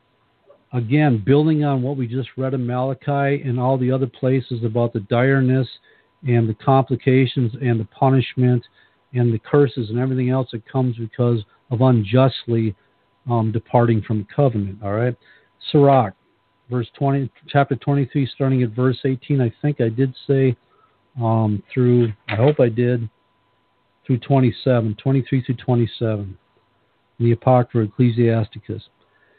And it says, starting at verse 18, a man that breaketh wedlock, or a man that separates from the covenant obligations that he entered into by agreement, saying thus in his heart, who seeth me? Now he's making a justifiable case for what the reason he has broke his wedlock or separated from his covenant obligation. Who seeth me? I am compassed about with darkness. I mean, I'm hidden, right? Who knows what I'm doing? The walls cover me, and nobody seeth me. What need I to fear? Now, again, these are all just statements of self-justification for doing that which is against Yah. For the Most High will not remember my sins. And clearly, what he's demonstrating here, the Most High will not see me covering violence with my garment, right? Clearly, what the Most High is being said here is that breaking wedlock is paramount or committing sin. Because the man is already admitting that by breaking his wedlock or breaking his covenant agreement is sin against the Most High. As the man that unjustly, again, this is unjustly, this all has to do with somebody unjustly breaking a covenant agreement. His marriage covenant is under the deception that Yahweh will overlook this breach in transgression against this covenant. This man is deceived and justified in his own eyes that breaking his marriage covenant to his wife is acceptable and allowable. And you will find that in the renewed covenant when it talks about in Timothy that a man that don't see to the needs of his house, provide for his own house, he's worse than an infidel. He's broken his wedlock. He's gone from somebody that was a believer, is in the faith, has committed to a covenant, and all of a sudden he quits doing his covenant obligations as the master or the husband in that situation, and he's actually looked at as an unbeliever, an infidel. He's broken his covenant wedlock promise. You don't actually have to physically leave your spouse in order to break wedlock or actually break your covenant. Just by simply fact, if you're together and you're not observing that which is required for you to do, you've already effectively broke it, if I'm making sense. Okay, verse 19. Such a man only feareth the eyes of men. He's not even considering Yah when he does this. He's actually allowed himself to be blind. He's going to go ahead and do it because it's in his best interest. It's something he desires. His wicked heart is promoting him to do. And knoweth not the eyes of the Most High are 10,000 times brighter than the sun. There ain't no hiding. I don't care how thick of darkness you think you're in.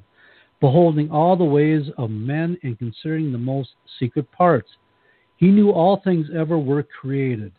So also after they were perfected, he looked upon them. Again, going right back, isn't that amazing how many times that when we're talking about covenants and marriage, we get brought back to the beginning creation.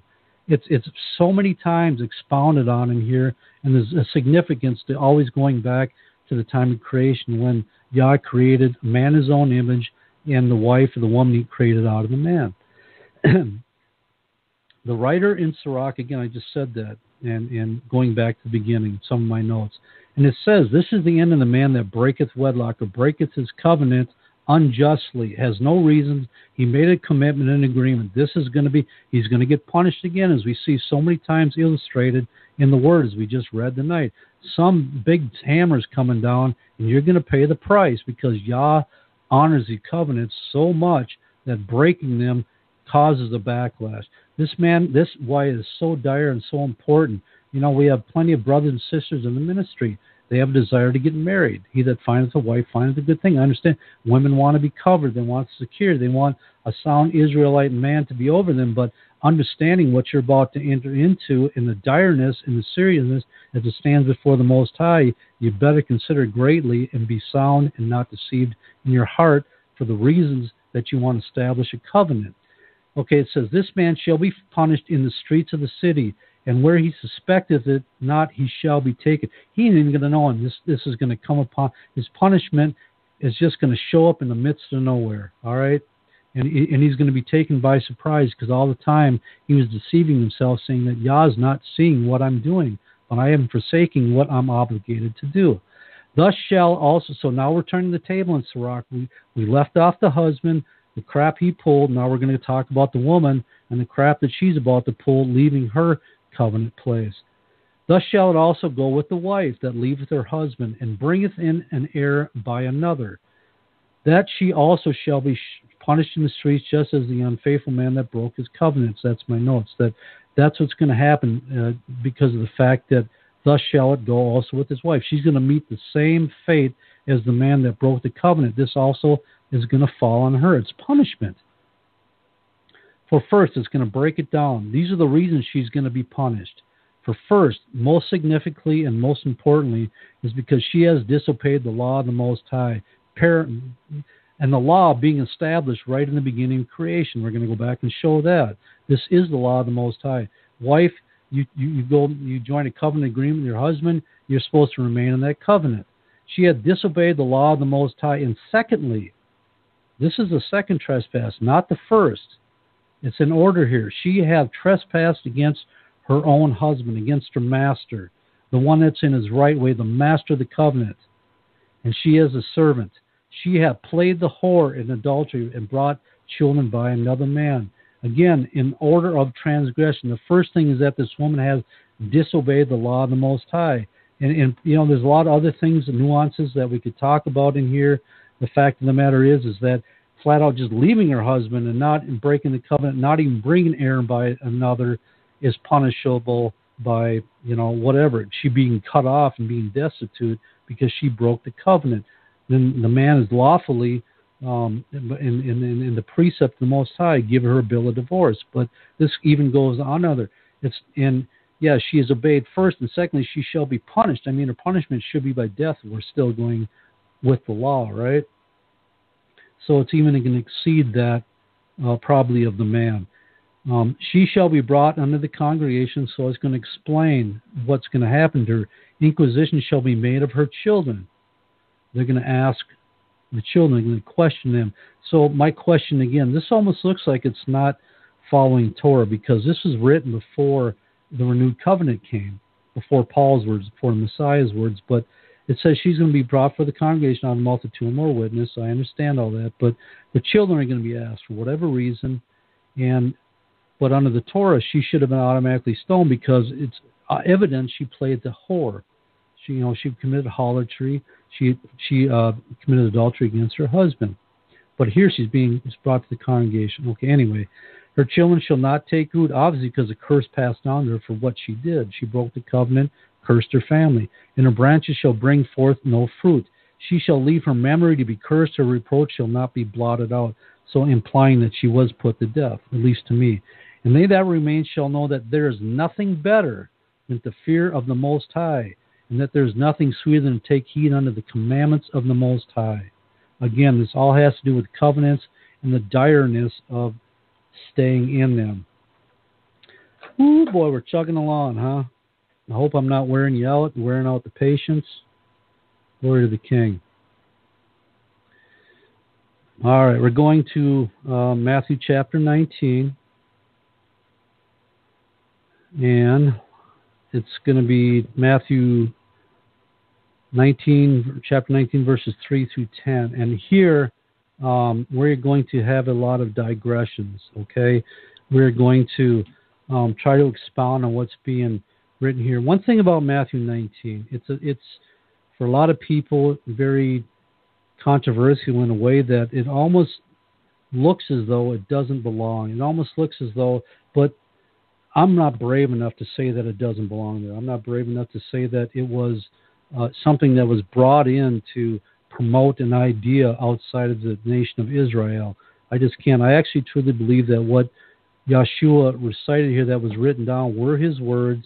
And if you read this, and when we go through this, you're going to find out that Matthew 19 is an embodiment of Malachi chapter 2 and what happened there in the same role with the husband is the one with the hardness of the heart that left the covenant and left his place and forsake the wife of his youth, of his covenant, while she stayed in her covenant position. And that's a lot of what Jesus is talking about in Matthew 19, 3 through... All right, let's read it. All right, here we go. And the Pharisees also came unto him, unto Yeshua, tempting him. They were looking for him to provide an answer that would fit their needs and get him to go outside the context of what they knew what was already written. So, no, hang on a minute.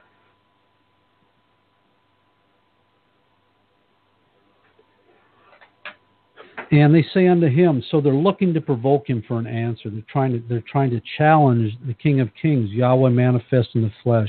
Is it lawful, or is it according to the law, or is it righteous? Is it acceptable for us for a man to put away his wife for any cause, reason, or accusation?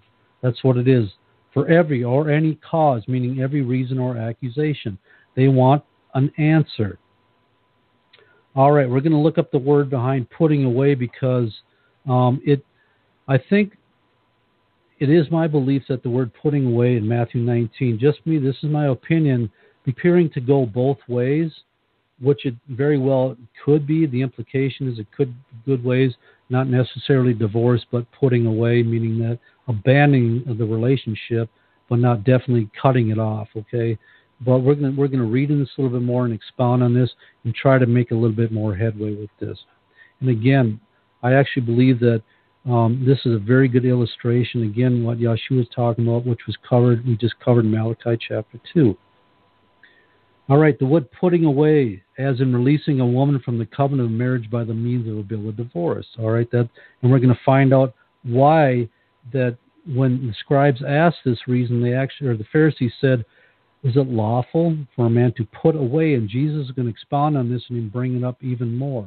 All right, the word put away is the Greek 630, apulo. It's from the Greek 575 and the Greek 3089. All right, this is what the word means in here in the Greek. 630 means. It means to free fully. That is literally in the Strong's to relieve, to release or dismiss. Reflexively depart, or figuratively to let die, pardon, or specifically to divorce. To depart, dismiss, divorce, forgive, let go, loose, put, send away, release, set at liberty. So that's what we have. We have this situation here. Is it lawful for a man to put away his wife? Well, of course, we already know that by default it was never lawful for a man to put away his wife. So automatically it goes right to the only thing that it could be. Is it lawful? Question Deuteronomy 24, going back to verse 1, if a wife has lost favor in her husband's eyes, because you see some reason of uncleanliness in her, as she lost acceptance because of this, he can give her a bill of divorce. Well, this, of course, can't be the putting away, because there is no lawfulness for putting away a wife or banning her or forsaking her. It's done out of spite. We're going to talk about that here in a minute, but it has to conclude the only law was reflective on a divorce, a bill of divorce. That's what they're talking about, the implication. So it's not what the other put away is that you think. This is case-specific divorce. These religious devils are attempting to get Yeshua to justify their own wicked ways by using the Torah precept found in Deuteronomy 24:1, which states, as I already read, that if a woman joined to a man no longer finds favor or acceptance with her husband or her master or her ish, that he may, under the law, under the precept, lawfully give her a bill of divorce or break their covenant agreement and dismiss her and send her out from his family. Remember, we just read in Sirach that a man that breaks wedlock or severs his covenant agreement with his wife unjustified has committed sin against the Most High. But Jesus, knowing full well the intent and sly deceptive ways of these wicked men who held the truth of the Torah in unrighteousness, key, takes them back prior to the time where before a bill of divorce was ever instituted.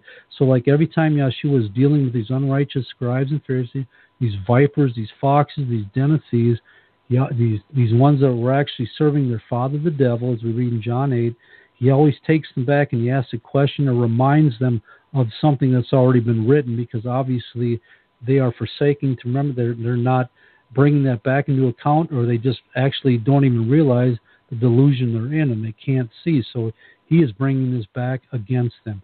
And he answered and said unto him, again, the question was, is it lawful to put away a wife or divorce a wife for every cause, for every reason that we see fit?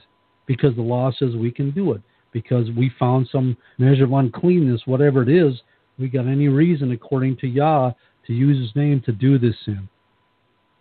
And he said, for this cause shall man leave father and mother, shall cleave to his wife, and the twain shall be one flesh. And so he's putting them back in remembrance right from the beginning of creation.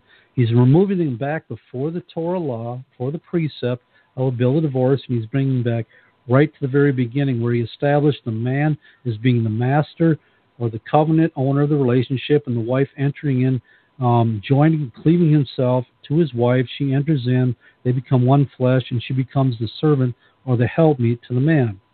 Verse 6, Wherefore they are no more twain. They're not two separate people, two separate individuals, but one flesh. And he goes on to say, what therefore Yah had joined or yoked together. Now they're saying, Jesus implying that this is under the direction, under the blessing, under the unction of the Most High. This is because he's put his name on this. Why otherwise would Jesus invoke the name of Yah in talking about the union that started right from the very beginning?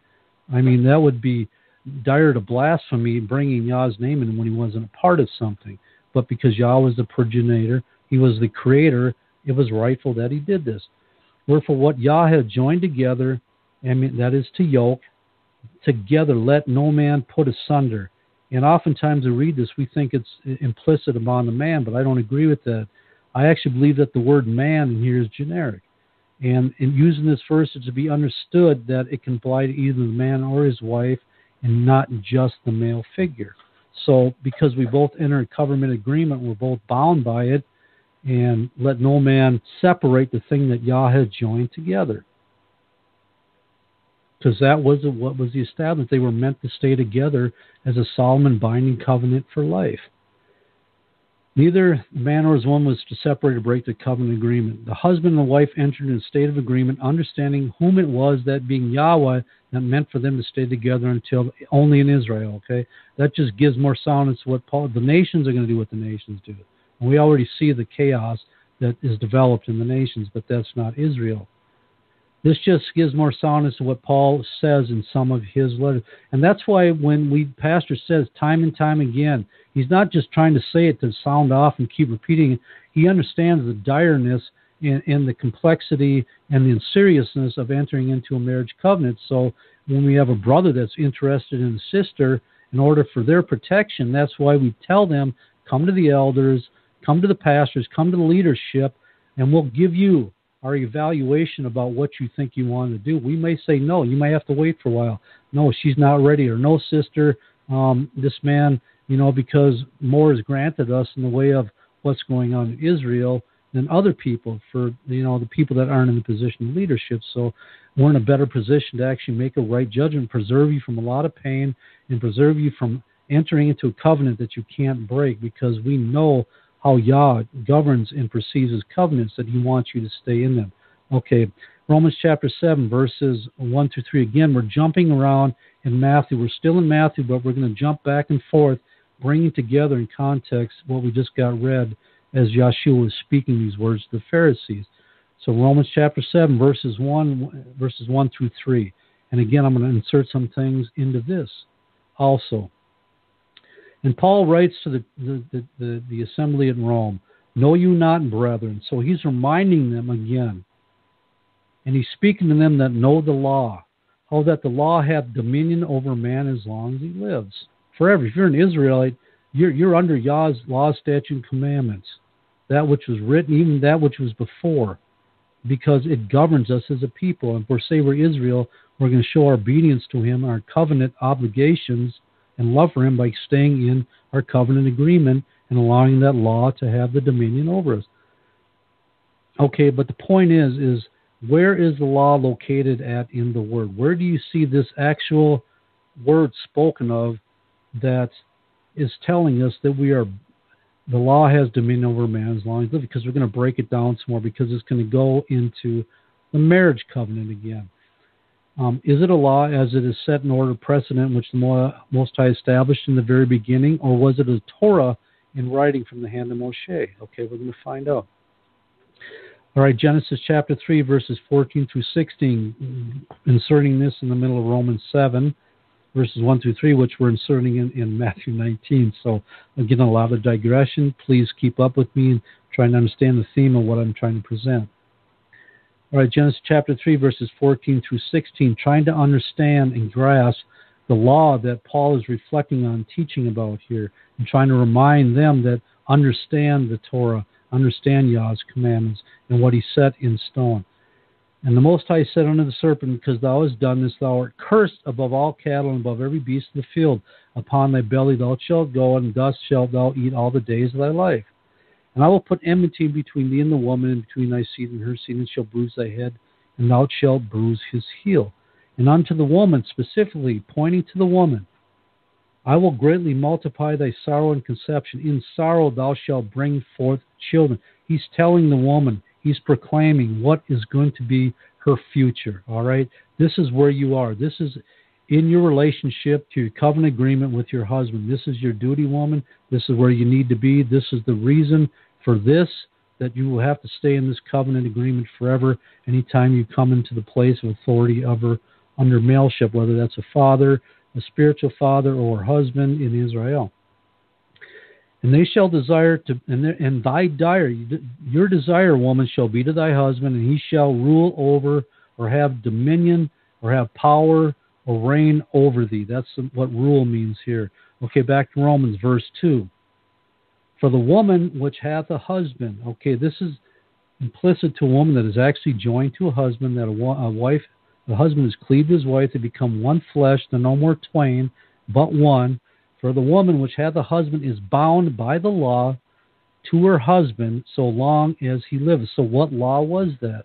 I say to you, I declare to you, it was a law that was given to us right from the beginning, because how many times have we gone back, and there's always a reminder pointing back to the time of creation. There was something substantial in the establishment of the covenant marriage from the beginning, something very important that not only the prophets wanted to see, but also Yahshua, the writer in Sirach, all these things, but it points back to the beginning. Which have the husband is bound by, or tied, or in a covenant agreement by the law to her husband, so as long as he lives. But this is a stipulation where she can be freed. But if her husband be dead, or her master is loosed from the law, but she is loosed from the law of her husband. So the context is again on the woman and not the man. She is the one which is put under obligation and tied to a man and master only if the husband dies. If the wife is free from the covenant contract, only if the husband, forgive me, my typing is terrible. Only if the husband dies, then is the wife free from the covenant contract she made with her husband. At any rate, covenant between the man and his wife is meant to be for the length of their life. This was for her protection and not his, to stay in her covenant. All right, the word bound, I didn't look at that, but we will look at as it says in Romans 7:2, the word bound, as Paul used it, being bound to the law, not to her husband, but to the law, in accordance with her husband, in agreement from the beginning, because her desire shall be their husband, and he shall have the dominion rule. When she enters into a marriage covenant. Okay, the word bound is the Greek 12:10. It's the Thayer definition. Dio. It means to bind, fasten, to bind, tied, to bind, fasten with chains, to throw into chains, metaphorically.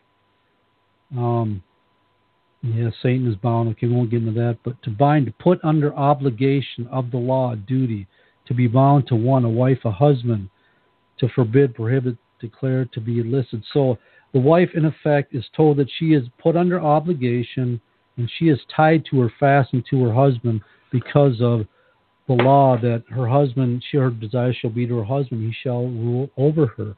Meaning it's a commandment forever. In Romans chapter 7:3, so then while her husband liveth, she be married to another man, she shall be called an adulteress. But if her husband be dead, she is free from that law, so that she is no adulteress, though she be married to. So Paul again is bringing the nuances as it was in the beginning. Obviously, no, Paul. Hey, come on, he was the Pharisee, the Pharisee scribe. He was of the tribe of Hebrew. He knew the law. He already knew what was written about Deuteronomy 24, the law of divorce, or the precept given for writing a divorce, a bill of divorce. But nowhere he mentioned this in any of these three verses. He's focusing on that which was from the beginning. And that law that according to Jesus, he brought the Pharisees back to, that had a stronger binding on the covenant than what happened later on. That one was more important to get the understanding of. All right, 1 Corinthians chapter 7, verses 10 and 11. 1 Corinthians chapter 7, verses 10 and 11. Again, talking about the covenant, staying in the covenant, not violating the covenant, the security in the covenant, the obligations to the covenant, the seriousness, the importance to everybody involved in the eyes of the Most High. And Paul goes on to say again, he talked a lot about marriage. And unto the married, of those that are joined together, those that are lawfully and righteously joined in a covenant, I command, yet not I. This Paul is saying that these are the words that that the Most High, my Master Yeshua HaMashiach, is saying. This isn't from my mouth.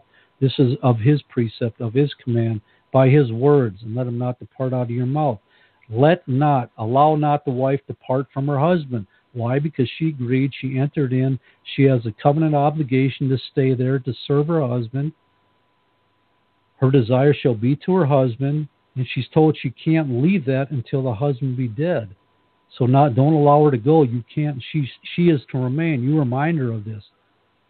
But he says that, and if she depart, if she won't listen to reason, if she won't listen to the words of wisdom, if she won't be reminded that the Torah, what her place is, and if she depart, this is the condition she has to enter in. And Paul, again, knowing full well the structure of the law, you let her, you tell her she is to remain unmarried or unjoined to anybody else, because she's already removed herself from her obligation to covenant treacherously, removed herself, violated her covenant agreement, and left her husband, right?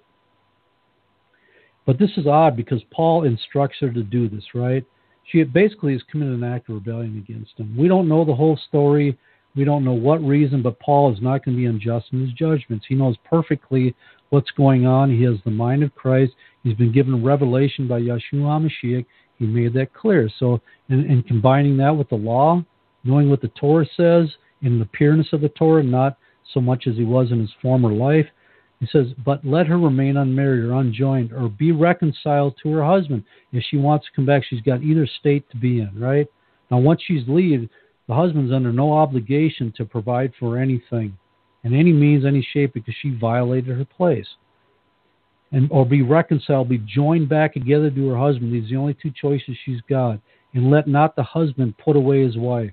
And the word put away here is not like you think, like get rid of her, separate himself from her, even though it implies that. But if we look behind the word, it's the Greek 5563, horizo, and this is in the Strong's. We're going to look up the word depart and put away, which is the Greek 863. So both words trying to bring the definitions and the finer nuances out in what Paul is trying to convey. So he said, let not the husband put away his wife. Again, first it says, let her not depart. So from the Greek 5561, but in the Greek 5563, that means to place a room between. That is part, reflexively, to go away, depart, put asunder. Remember, Jesus said that, Yeshua said that what Yah have joined together, let no man put asunder or separate. And here the same definition of depart, meaning it means to be put asunder. So she's actually divided herself or departed out of this marriage. She separated herself from her covenant place. But Yah is telling Paul this. He's telling her this. Again, he's saying that, now the putting away, he's saying it's from the Greek 575. If she depart, if she put herself asunder, separate herself, Paul is saying through the words of the Messiah that he commanded and that he told Paul again. I mean, people can, I've heard speech, I've heard comments, I've read things that people say that I can't go there. Honestly, I can't do that. I've got, I don't know what it is, but I understand King James has penmanship. I understand that there's things maybe been inserted to it, but to continually say that I can't go there, so I try to embrace what Paul said and try to understand what he said based on the precept to precept, line upon line. Now, can I be wrong in my application? Definitely. And you know me, if I am, I will apologize in a heartbeat, but I don't believe that I'm reading the context of this in the wrong way. So anyway, the putting away his wife means to forsake, lay aside, leave, or to forgive, to send away, remit, suffer, yield up. But the context here of what Paul is talking about, let not, allow not the husband or the master of the covenant forsake his wife or leave his wife, meaning that if she wants to be reconciled, at no time was he to give her a bill of divorce.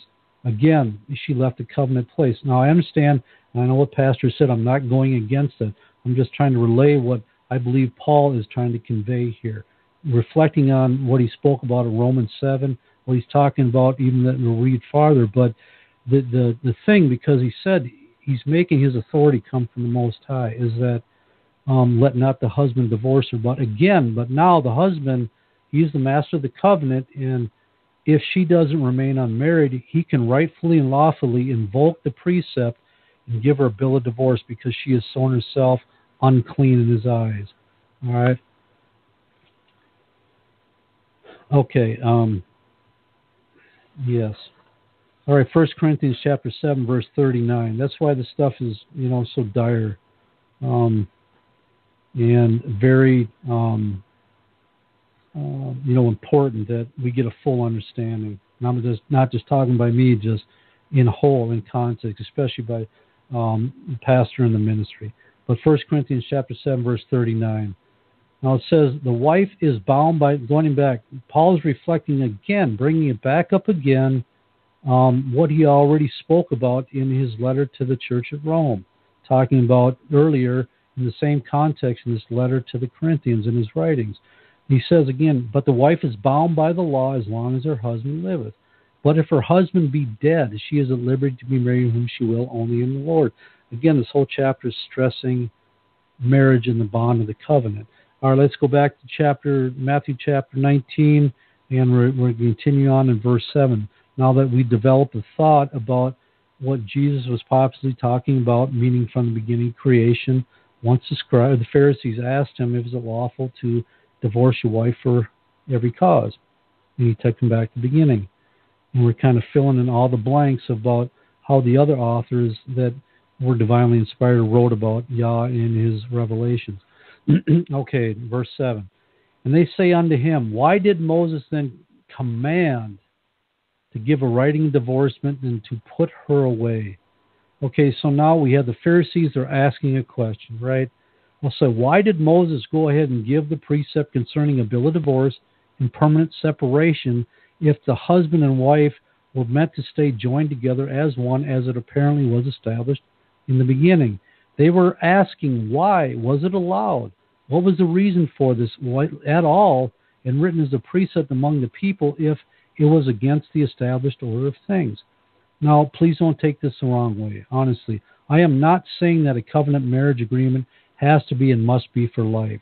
This is simply not the case because we already know what the conditions are for giving a woman a bill of divorce. There are certainly expectations, conditions that would and do warrant the ending of the marriage covenant.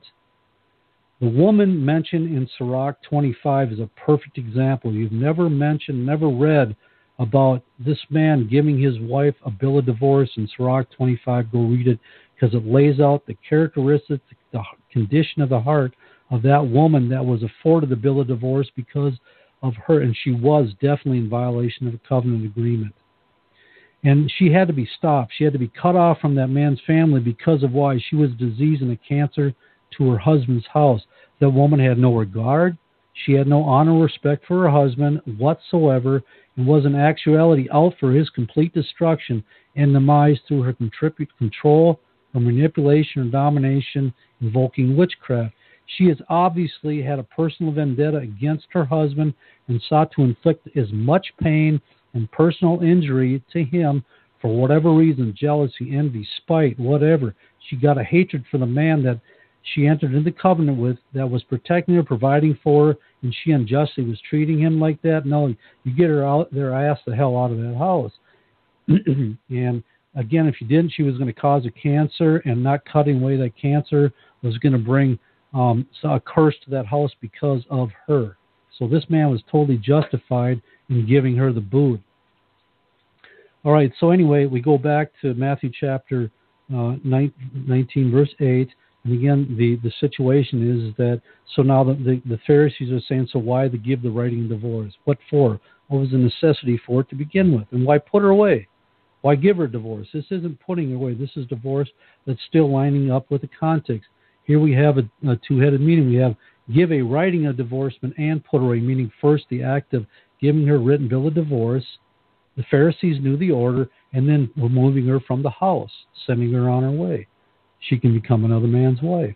But again, this is all going to reflect back on the husband. And Jesus said, or on the master of the covenant, and he saith unto him, answering the Pharisees again, because Moses, because of the hardness of your heart, Now he's opening up the condition of what these men are really suffering for.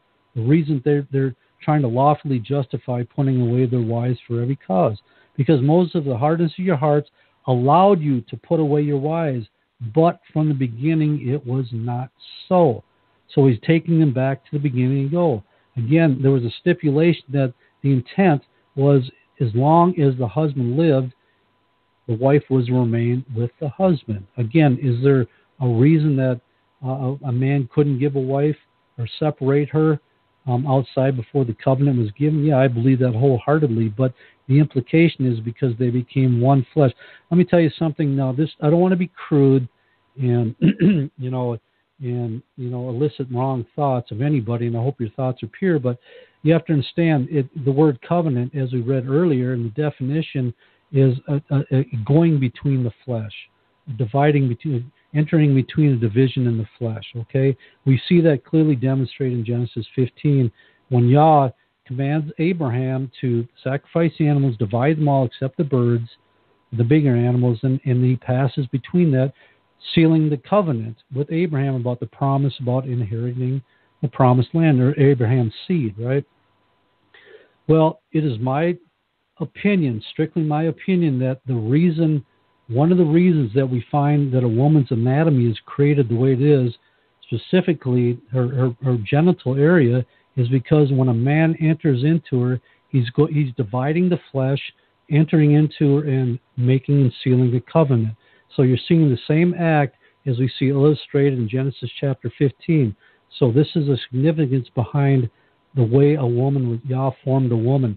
So every time a man goes in the woman, he's dividing in the flesh. The flesh is separated, and he's entering into a covenant. Now, I hope that makes sense, and that's just my opinion. It's Elder Becker's opinion. I'm not saying that's fact or anything else.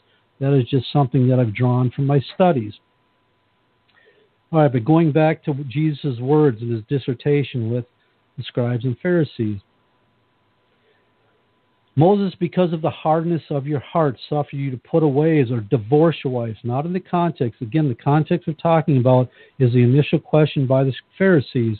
Is it lawful to put away? It can't be put away. It must be divorced, because there's no law against the putting away, but against divorce for every cause. Stay in line with context.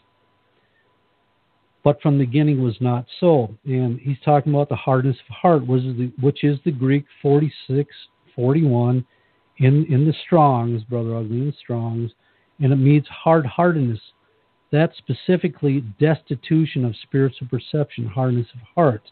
And if we break it down, and because it's from a compound of the Greek 46:42 and 25:88, and I thought it important to add that so we get an understanding how these words come together, is the Greek 46:42 means dry, that is hard or tough, figuratively harsh, severe, fierce, hard. And from the other word, the Greek 25:88, the joining of the two words in the Greek, cardia, it means primary Latin heart, or the heart, that is the thoughts or the feelings. So it's the harshness, the severity of the condition of the heart that allowed men, that Moses actually gave the precept. Again, it was on the men. It wasn't directed at the women. It was directing at the men, the originators and the masters of the covenant. And Strong's word study, if you look in the word study, it also defines hardness of heart as stubbornness, obstinacy, and perverseness. All right, so an example of the word of the usage of the word hardness, as we find it someplace else, Yahshua conveying the message again behind the definition of what the implication of hardness means, not only in what he was saying, the hardness of your hearts because of giving them a bill of divorce, but also in context. We're talking about in another example where he says that Mark 16, verse 14, Mark chapter 16, verse 14, he said, afterward he appeared unto the 11 that as they sat at meat, and upbraided them with their unbelief and hardness. It's the same word that we find that Jesus used in hardness of a man's heart. It means their unbelief, their stubbornness, their perverseness of heart, because they believed not. And it was all based on unbelief of them which had seen him after he was risen. That's why Jesus upbraided them or scolded them severely. Okay. And the word put away, as we just got done reading. I'm sorry, there is so much to this, and I don't mean to overwhelm you, but thankfully with technology, if you have a desire, you can go back and listen to this again. But breaking down the definition of hardness of hearts and put away, Matthew 19:8, and we already covered this, but I'll cover it again. It means that because of the severity or the cruelty or the harshness of your heart, you were allowed to, you were actually allowed to release or dismiss or specifically divorce your women or your woman or your Isha. All right, the writing of divorcement was enacted by the hand of Moshe to give the ability of a man to, quote, lawfully put away or dismiss or release free fully his woman from the joint covenant agreement, of course, by a writing of divorcement. The apparent program prior to Moshe having written this precept was that a man and a woman which entered into a marriage covenant were meant to stay together until the husband died, at which time the wife was free to go out and be joined to another in a covenant of marriage. But as we have just read, there were those men who used this precept of divorce as justification to break their marriage covenant, unjustly, might add, at their own choosing when they deemed anything to be unclean in their eyes and not in the eyes of the Most High. But what a bill of divorce did so is that it gave these women that were unjustly found by these wicked men as unclean as a means of protection. This bill was introduced, and it was made a precept as a means of protection for a woman from a wicked husband, which would have, without this bill of divorce, just kicked her out of this woman out of his house when she was still bound to him by a covenant, which would have prevented her from entering into another covenant with another man. We also understand that is the putting away. Thus, the bill of divorce gave the woman the means and the freedom to have another man to cover her. In conclusion to this thought, in context of what has been written and expressed, it is of my opinion about this matter that the bill of divorce instituted by Moses was in fact as a means of protection for the wife, and not so much as an instrument for a man to lawfully break and loose himself from his covenant agreement with his wife. If just a wife was meant to be bound to her husband for life, then clearly the action of divorce was a course solely of the man and by the man. Israelite women were never given a lawful recourse to divorce their wicked husbands, and Abigail and Nabal was a good example. In fact, to take it one step further and keeping in the same vein of thought, by simple reading and understanding of the parts of Deuteronomy chapter 23 and some of Deuteronomy 24, you will find that the precepts and ordinance were in place. These things were written in these two chapters, were in place to protect the rights and welfare of certain groups of individuals and specific relationships. And Deuteronomy 24, 1 through 4 is smack dab in the middle of these writings. Coincidence and circumstances? I don't believe for a minute. They were all put in there in context, in whole, staying in rhythm in the poetry of the Hebrew way and their writing. Okay, Matthew 19:9, finishing up on this. And I'm trying to get through this, and oh, bless your hearts, you all are definitely enduring. Thank you for your patience. All right, Matthew 19:9, concluding and finishing up on this. And I have to say that, excuse me, this particular verse here is a very challenging verse in a lot of ways, because we're going to cover that. Let me read it first. And ye say unto them, and Yeshua is speaking his final thoughts on this, whosoever shall put away his wife. So is the context actually in putting away without a bill of divorce, or actually saying that we're getting in the same theme? I don't know. All right. I mean, of course, pastors talk to this, and he expounded on it that it's more in the direction of a man unjustly not giving his wife a bill of divorce, but just kicking her out.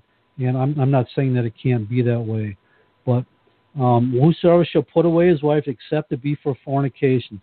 So clearly Jesus is making, he's putting in the one exception here when it would be allowable and acceptable to put that which Yah is joined together or separated through a bill of divorce, as we read earlier. And shall marry another committeth adultery, and so marrieth her which is put away doth commit adultery. So once we get past that point, it really becomes difficult, because when you bring it directly back to our Torah, it presents a lot of problems. First, in this verse, the result of is this verse, Jesus, help me, Father, is this verse the result of penmanship? And adding to the words of the Messiah for some hidden agenda of other religions, mainly Christianity? Or what benefit would there be for this amendment in addition to the words of the Messiah? Because that's what I asked myself. What is their purpose? What is their drive? What is their goal? Who they're trying to control? What are the aspects, if anybody did add this for their own gain or their own reasons, what was the outward benefit to them? Because there had to be for adding it. Okay, viewing this verse in the light of Torah doesn't add up. As an act of fornication, an act of infidelity, if we're going to talk about fornication more, again, don't stop me yet.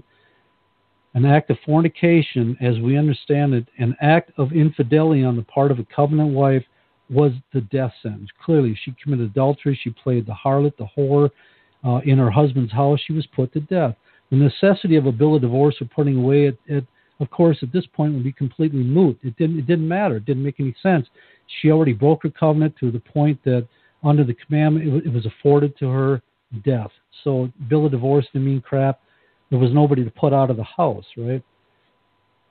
And because polygyny is unacceptable, oh, Jesus, help me, Father. I'm getting my sentence. No, it's acceptable, believe me. And because polygyny is an acceptable lawful practice in the sight of Yahweh, how would a man taking another wife stand chargeable for adultery if the current wife was cut off through a bill of divorce or put away? I mean, how is it chargeable? Because within polygyny, there was no stipulation why a man couldn't take another wife, except in the priesthood, there was a specific wife he only could take, and that was a virgin, right? So the seed would be pure. And how would a woman given a bill of divorce for infidelity, if it was a bill of divorce rather than simply tossing her out, constitute adultery if another man took her for a wife, seeing as she was properly divorced? Simply meaning that if she was given a bill of divorce, if the putting away was indeed a bill of divorce, and she was given, I'm just saying hypothetically that she wasn't killed, but just given a bill of divorce and put away, how in the world would she be charged as committing adultery when she was already freed from the covenant by the bill and when she went and joined to another wife? Well, of course she wouldn't be. So what is going on here with the meaning of this verse? Does the word fornication even imply an act of physical sexual immorality, or was it meant to imply something other else which would not have necessarily mandated death, which would add into an understanding of what Yeshua was talking about, at least partially, because fornication by a wife is the death sentence, right, as we understand it in Israel. Okay, the real focus of this particular verse must be on the word fornication, for this very word has, as we understand it in the Hebrew Israelite culture and in light of the Torah, should clarify and leave no doubt as to what the outcome of the act of betrayal would have allowed under the law, which was death. Is it then possible and probable that the Greek understanding of the word fornication is suspect and means other than what it shows at face value? And because there was not reference at all connected to the Torah about death for this act of immorality, infidelity, as Jesus brought up in this, then surely this whole verse was indeed added, or the usage of the word fornication was at best a very poor translation of some other intended word, an act done by the act that was done by the woman which did not allow for the death sentence, such as a wife that is in rebellion to her master. I hope you understood that. I'm sorry about twisting my tongue and getting a little tied up there. But what lends to even greater trouble is the usage of the word fornication as we find in the writings of Paul or Jude or in the book of Acts or other New Covenant writings, because as it's meant or implied in other places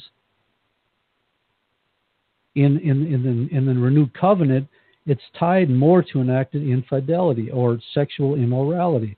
But here, because Jesus didn't imply any type of death sentence, it's almost like you have to figure out that he was speaking about something else other than actual infidelity or actual a woman committing harlotry, adultery, whatever the case may be. So, because obviously this is the Elohim in the flesh, the one that gave Israel the statutes, commandments, ordinances, precepts. And why is there no mention of it there? Because,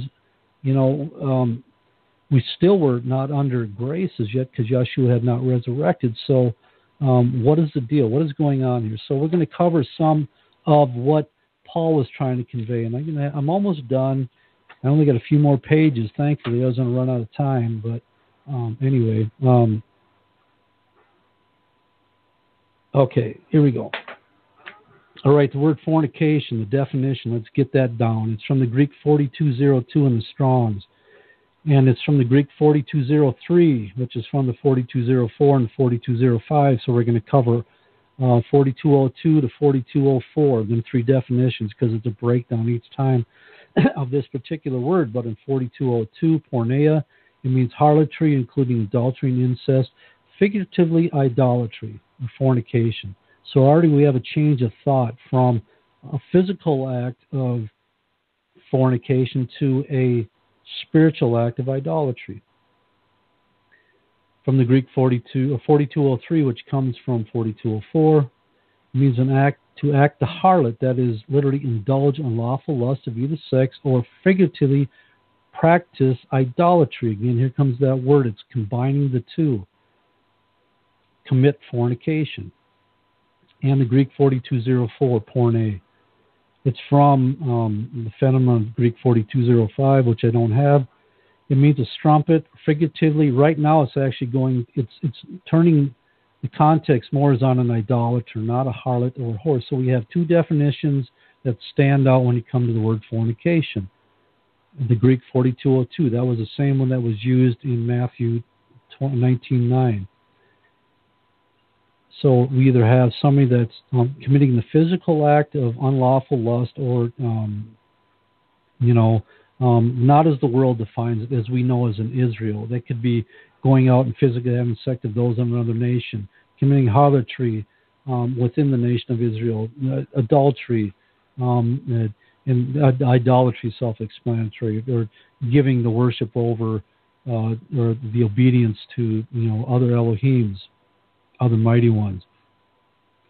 All right, John 8, chapter 8, verse 41, looking behind the connection, fornication, as it applies to a sexual connotation, all right? John 8:41, and Jesus said, "You do the deeds of your father," talking about the scribes and Pharisees. They said to him, "We be not born of fornication." Obviously, it can't mean of idolatry. It has to do something, because it's talking about a birth, or putting their seed into the woman, and then they were born, or out of their legacy, of their lineage, not coming out of an idolatrous one, but more so down a bloodline lineage. We be not born of fornication, so it takes a sexual act to do such, right?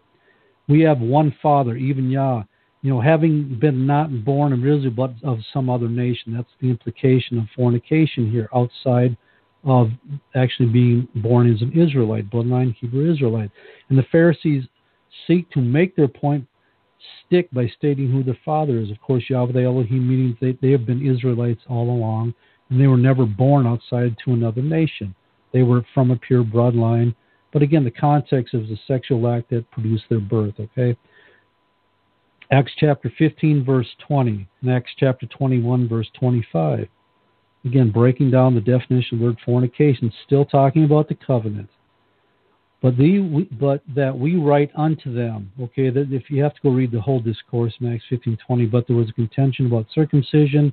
They gathered the elders at Jerusalem, and they found out what the best course was coming in for the Gentiles that had been converted, that heard the truth, of the Israelites that had been scattered to all the nations that Yahweh is raising up again. But that we write unto them that they abstain from the pollution of idols, and from fornication, and from things strangled, and from blood. So what is the application of fornication? It can go either way here. But they've already covered the pollution of idols. So are they talking about the physical act of infidelity? I don't know. Are they reiterating idolatry again? Hard telling.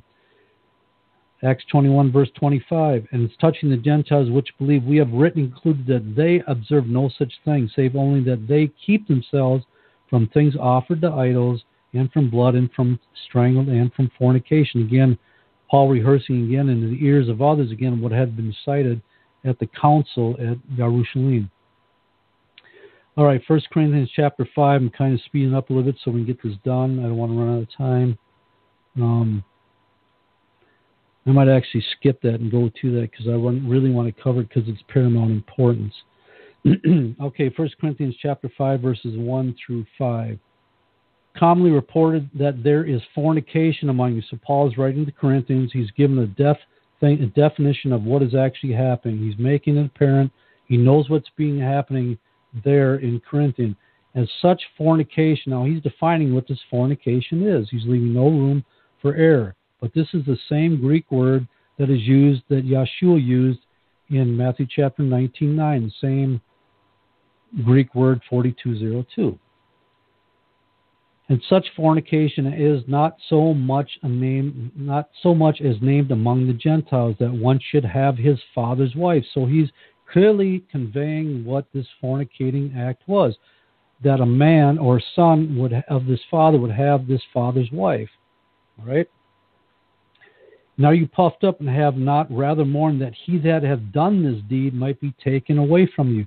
Now under the Torah, we're going to read that this man was put to death, not only him, but the mother that engaged in the sexual act, this sick, perverse thing before the eyes of the Most High. But this here is actually labeled as fornication. It's not adultery.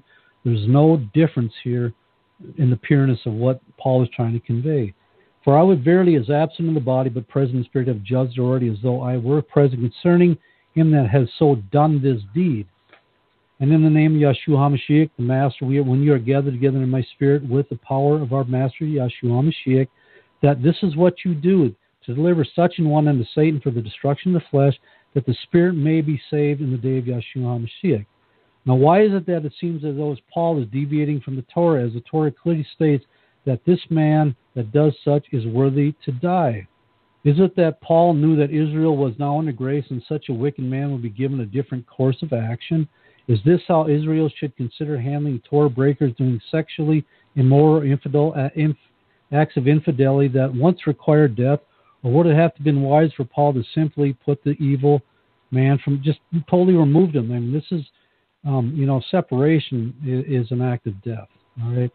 So, but Paul, instead of saying that they separated this man because you're not supposed to have any company of fornicators, but later on you find out that at least the implication he was added in, unless he be overcome with too much shame for what he had done. And oddly enough, there is no mention of his mother in Paul's words, as we know according to the Torah that the mother was also slated for death. And then, of course, Leviticus 20:11 talks about that if a man uncovers his father's nakedness, which is his wife, then the both of them shall surely be put to death, and their blood shall be upon them. And it shall be. But here that was stayed, and there was no mention of the man in this, or the woman in this, only the man, not the mother, which was strange. Okay, quickly, 1 Corinthians 6:16 through 18. I'm going to read them kind of fast because you already understand what I'm trying to say, that there's different understanding of the word fornication as it's applied in context to what we're talking about. What, know you not that he which is joined to a harlot is one body? So we're understanding that he that is joined to a harlot is somebody that elicits unlawful sex. For the two saith he shall be one flesh. But he that is joined or become one unto the Most High is one spirit. Flee fornication. Every sin that a man doeth is without the body, but he that committeth fornication sinneth against his own body, and that's by breaking the covenant and allowing a stranger to enter in, or harlot. I got to skip down in this. Okay, if you want to read later at 1 Corinthians 7:1 through 3, and again they're talking about fornication as not touching another man's wife or attaching yourself to a woman other than your wife unlawfully. Again, going back to joining yourself to a harlot, and to avoid fornication, or actually doing it, let every man to have his own wife and every woman her own husband. So this don't have people wandering off and straying, and then each other is supposed to render and then do benevolence, but the context is all sexual in nature again.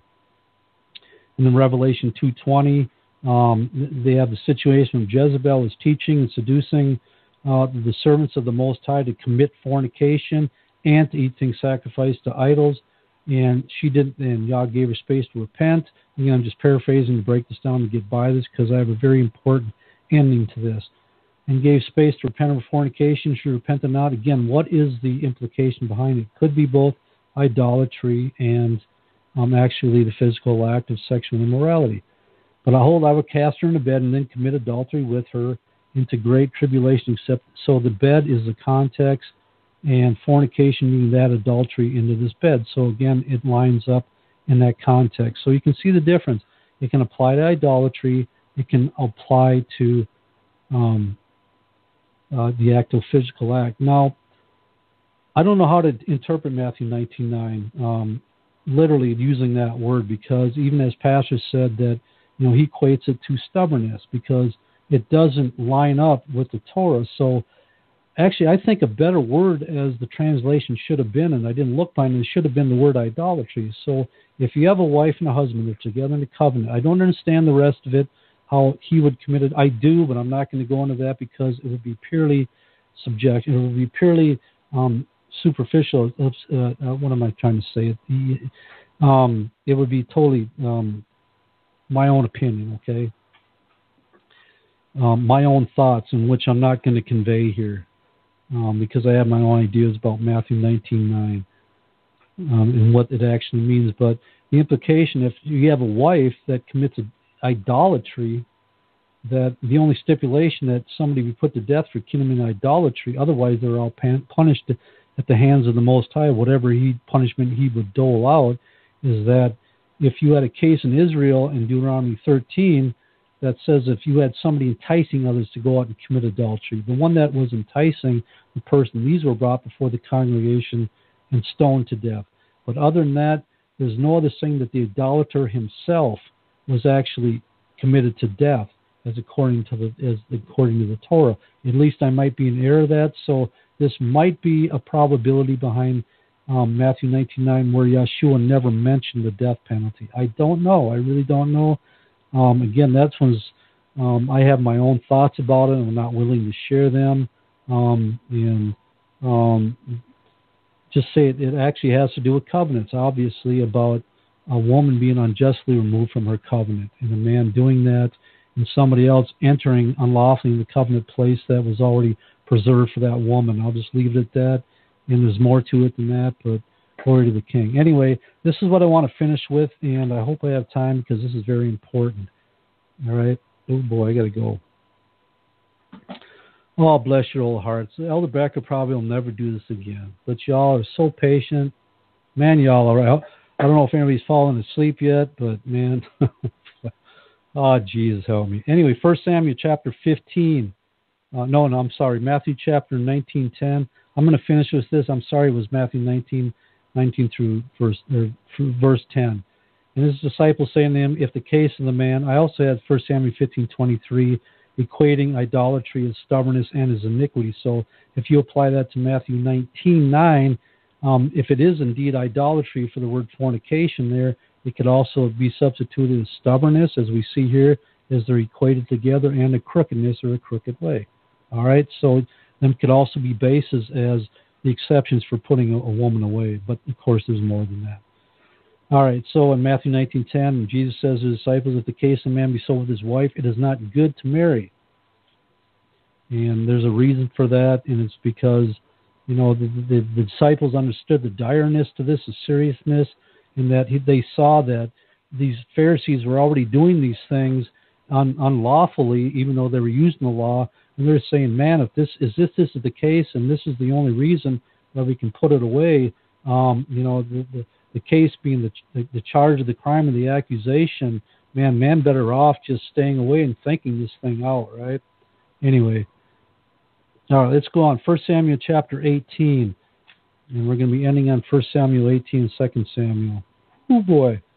My mouth is running dry. I've never spoken this long in my life. Help me, Jesus. 1 Samuel chapter 18, verses 19 through 30. And again, we're going to finish off with the strength of a covenant, even to the point where it leaves me in awe. All right. But it came to pass at the time when Merab, Saul's daughter, should have been given to Dawid or to David, that she was given unto Adriel the Metholite to wife. So we have a situation where Saul's daughter was going to be given to David, whatever promise or grant that we don't know, but she went then going to another husband, all right? And Michal, Saul's daughter, loved David. So we have a context that one of Saul's other daughter actually was in love with David. And they told Saul, and the thing pleased him. He's like, happy to hear this, man. I got a daughter that actually I can work this thing out, and she become Michal's or David's wife, right? But he had some mischievous, cunning ways here, some wicked, devilish ways. And Saul said, I'll tell you what, I'll give her, this is verse 20, that she may be a snare to him, and that the hand of the Philistines may be against him. Wherefore Saul said to David, thou shalt this day be my son-in-law in the one of the twain, in the two, meaning the son and daughter, coming together into one flesh, being under Saul is the father figure, right? They're entering this marriage, and he's going to be the father-in-law to David, or David's son-in-law, or Saul being, David's going to be his son-in-law. Meaning he's actually inviting him in the family, making it known, right? And Saul commanded his servants, saying, commune with David secretly, and say, behold, the king hath delight in thee, and all his servants love thee. Now therefore be thy king's son. So they're petitioning David. And Saul's got something wicked going on here, and they're trying to coax David into this thing, right? David's trying to be honorable still to Yah's anointed Saul, even though he was wicked. And Saul's servants spoke these words in the ears of David. And David said, seemeth it to you a light thing to be the king's son-in-law, seeing them a poor man and lightly esteemed? Knowing that David full well, because he's a poor man, he's dealing with a king who's going to require a very powerful dowry. David can't do this. He's a poor man. He just haven't had the substance to be for a virgin daughter of Saul, right? And the servants of Saul told him, saying, on this manner David spake. And Saul said, thus shall you say to Dawid, the king desireth not any dowry, but in 100 foreskins. This is in lieu of anything that gold, silver, cattle, whatever. This is all I want. You can be the husband to my daughter, right? Because she loves you, and I would like for you to be my son-in-law, to avenge of the king's enemies. But Saul thought to make David fall by the hand of Philistine. He didn't think this thing was going to work out, right? But when his servants told David these words, it pleased David well to be the king's son-in-law, and the days were not expired. And wherefore David arose and went, he and his men, and slew of the Philistines 200 men. And David brought their foreskins, and they gave them in full tale to the king, that he might be the king. So he obligated himself. He fulfilled his agreement with Saul. I'm going to give you 100 foreskins of the Philistine. And Saul, because of this, gave him Michal, his daughter, to wife. So he allowed Michal at that time, because the commitment was met, and she became David's wife. Verse 28, and Saul saw and knew that the Most High was with David, and then Michal, Saul's daughter, loved him. So she's entering the relation, a husband she really loves. And Saul was yet more afraid of David, and Saul became David's enemy continually. And let's go down to 1 Samuel chapter 19. Sorry about getting through this too fast, but Samuel 19, verse 11 and 12. So now we have a situation that Saul meant for evil, Yah meant for good. We have a situation where David gets a wife. He's now the son-in-law. He's earned his right to take Michal. She loves him. It looks like they have a good covenant going here, right? They have a marriage covenant between them two. David's in his place. She's in her place. All right, verse 11 in chapter 19. Saul also sent messengers unto David's house to watch him, to slay him in the morning. And Michal, David's wife, clearly calling him his wife now, told him, saying, if thou save not thy life tonight, tomorrow thou shalt be slain. And on all the other references we read before this, Michal, or Saul's daughter, Michal, as some people pronounce it, is always referred to a title as Saul's daughter, but now we can see the change in authority, where the Bible writer actually identifies her as David's wife, clearly showing that whose authority she falls under now, which would be her husband's headship. All right, in verse 12, now Michal let David down through the window, and he went and fled and escaped. And of course, you have to understand that they were together in this home, so the assassins went to take him where David and Michal were already together as husband and wife, and then they let Michal help David escape. I don't know why she didn't go with him. I don't know why he took her. We haven't got that in the story, but they were together in the covenant. I guess it was for safety, preservation of his life. She would have slowed him down, whatever that she loved him. She would have done anything that was required to preserve her husband's life, right? So we got 1 Samuel chapter 25, verses 44. And this is what happened after David had escaped and left and got away from Saul's evil hand to slay him. So it says in 1 Samuel 25:44, but Saul had given Michal his daughter, David's wife, to Phalti, the son of Laish, which was of Galim. So we have an instance here. Michal is already joined to David in the covenant, but Saul, in his wicked ass, takes and spites David and forces his daughter Michal to go be with another man. Remember, she loved David, and she helped him escape. But is she forced to be doing this? Is she afraid? We don't know. But the point is, the context, the fact is she did go to another man. And I think what Saul was trying to do was dismiss David as son-in-law, trying to circumvent what was ever, and show that there was a covenant now between Michal and this man, other man that was still under Saul's rule, that he favored, right? That he had no problem with. 2 Samuel chapter 3, verses 12 through 16. 2 Samuel 3, 12 through 16. Oh boy, we're cutting the deadline here. All right, glory to the King. Wow. All right, big finish. 2 Samuel chapter 3, verses 12 through, what did I say, 16. And Abner sent messengers to David on his behalf, saying, whose is the land? Saying also, make thy league with me, and behold, my hand shall be with thee, to bring about all Israel. So we have Abner and David entering into an agreement, right? Well, Abner wants to make this agreement. He wants to become servant to David, the king. David is the master of the covenant. Abner is the servant to David in that covenant. And he said, well, I will make a league with thee, but in order for me to do this, commit to this, I have one thing that I require of you, Abner, before I actually concede in doing this and allow this to happen. That is this, that thou shalt not see my face. I ain't moving, budging, except thou first bring Michal, Saul's daughter, when thou comest to see my face. So David is demanding his wife back, right? The covenant wife, that the wife of his youth, very key. That's one thing I didn't cover in this, and that's for another time. But this is the wife of his youth, the wife of his covenant youth. And predictably, it was Michal's covenant first husband, all right? David's use of verbiage in this verse is in addressing his wife Michal as Saul's daughter, again, rather than by simply making it plain that he requires his wife back, is to intend to convey to Abner David's rightful place and claim as a successor to Saul as leader in Israel. And David was formally accepted as Saul. So he's reminding Abner, about his rightful place to claim back the history behind it in order to have Michal as his wife. That's because it was his covenant wife. And verse 14, and David sent message to Ishbosheth, Saul's son, saying, deliver me my wife, Michal. So now he's addressing her again as the title is his woman. Deliver me my woman, Michal, which I espouse, which I got by a dowry, prayed to Saul, buy me for 100 foreskins of the Philistine. And Ishbosheth sent and took her from her husband, even Philetel, the son of Laish. In verse 16, and her husband went along weeping behind her to Bahurim. Then said Abner unto him, go return. And he returned. So I want to leave you with this thought. The reason I finished up on this is because I was trying to bring out the point how powerful and how... See, now we have an understanding that in Israel that if a woman is married to a man and she goes out and lays with another man, she is in a defiled and polluted state. Is that not so?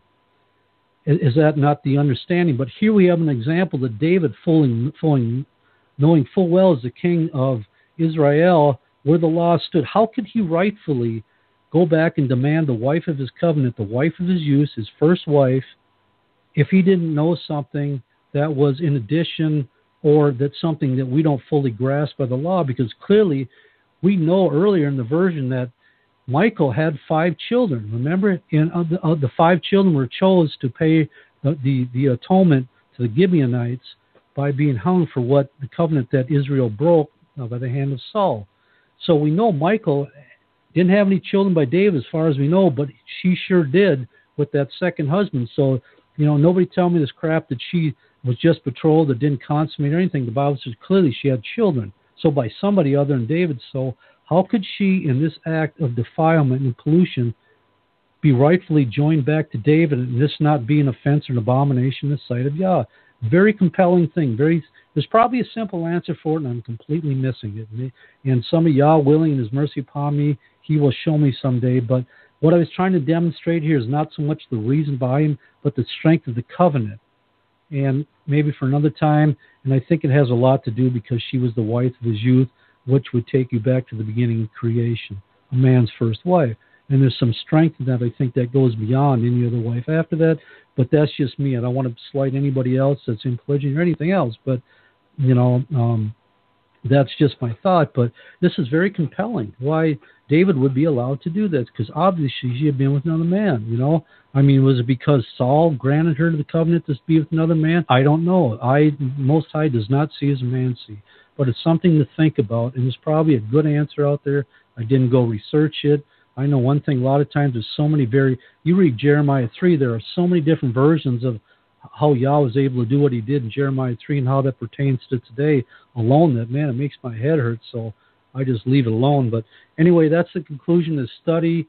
I hope it made sense. I hope you understand that we're talking about covenants, that they are a dire, serious thing that you need to consider and stay in, not only as Israelites under Yah, but as husband and wife, and whatever duty or role you play, you swear an oath to, especially in His name. Secondly, even more importantly, is that the fact you have these men that are divorcing these women when the men are in the position where they've already forsaken the covenant while she's still in it. Or you have the woman that's forsaken her covenant place while the man's in. But whoever is still in her place, their place in the covenant, these are the ones afforded the privileges of whatever that covenant was or whatever the rights that would come along with it. But those that forsook it were without doubt always in some way, shape, or form punished. So I hope I brought that out, and it made sense. And again, it's just a lot, I know, but I believe that Yah laid this on my spirit to actually bring this out, and I hope you all enjoyed it. I don't believe I'm ever going to go this long again. I mean, I wore myself out. I can't believe that y'all are still hanging in there, but thank you so much. And anyway, again, as I always said, please lift up your prayers for, of course, our shepherd pastor Dowell, as he needs them more than any man in Israel. I can guarantee that, for the amount that he has in front of him, that he would be able to give us utterance, of course, not only to save himself and preserve himself, but us as well as a people. Also, of course, lift up the elders and the Pastor Corey and the deacons and yourselves. Pray for one another that you may be healed. But hey, with that, I bid you a farewell. I bid you peace and blessings to your house. I pray you have a great week. And I don't know if I'll see you until after the Passovers. But anyway, blessings to all of you and a peaceful night. Shalom.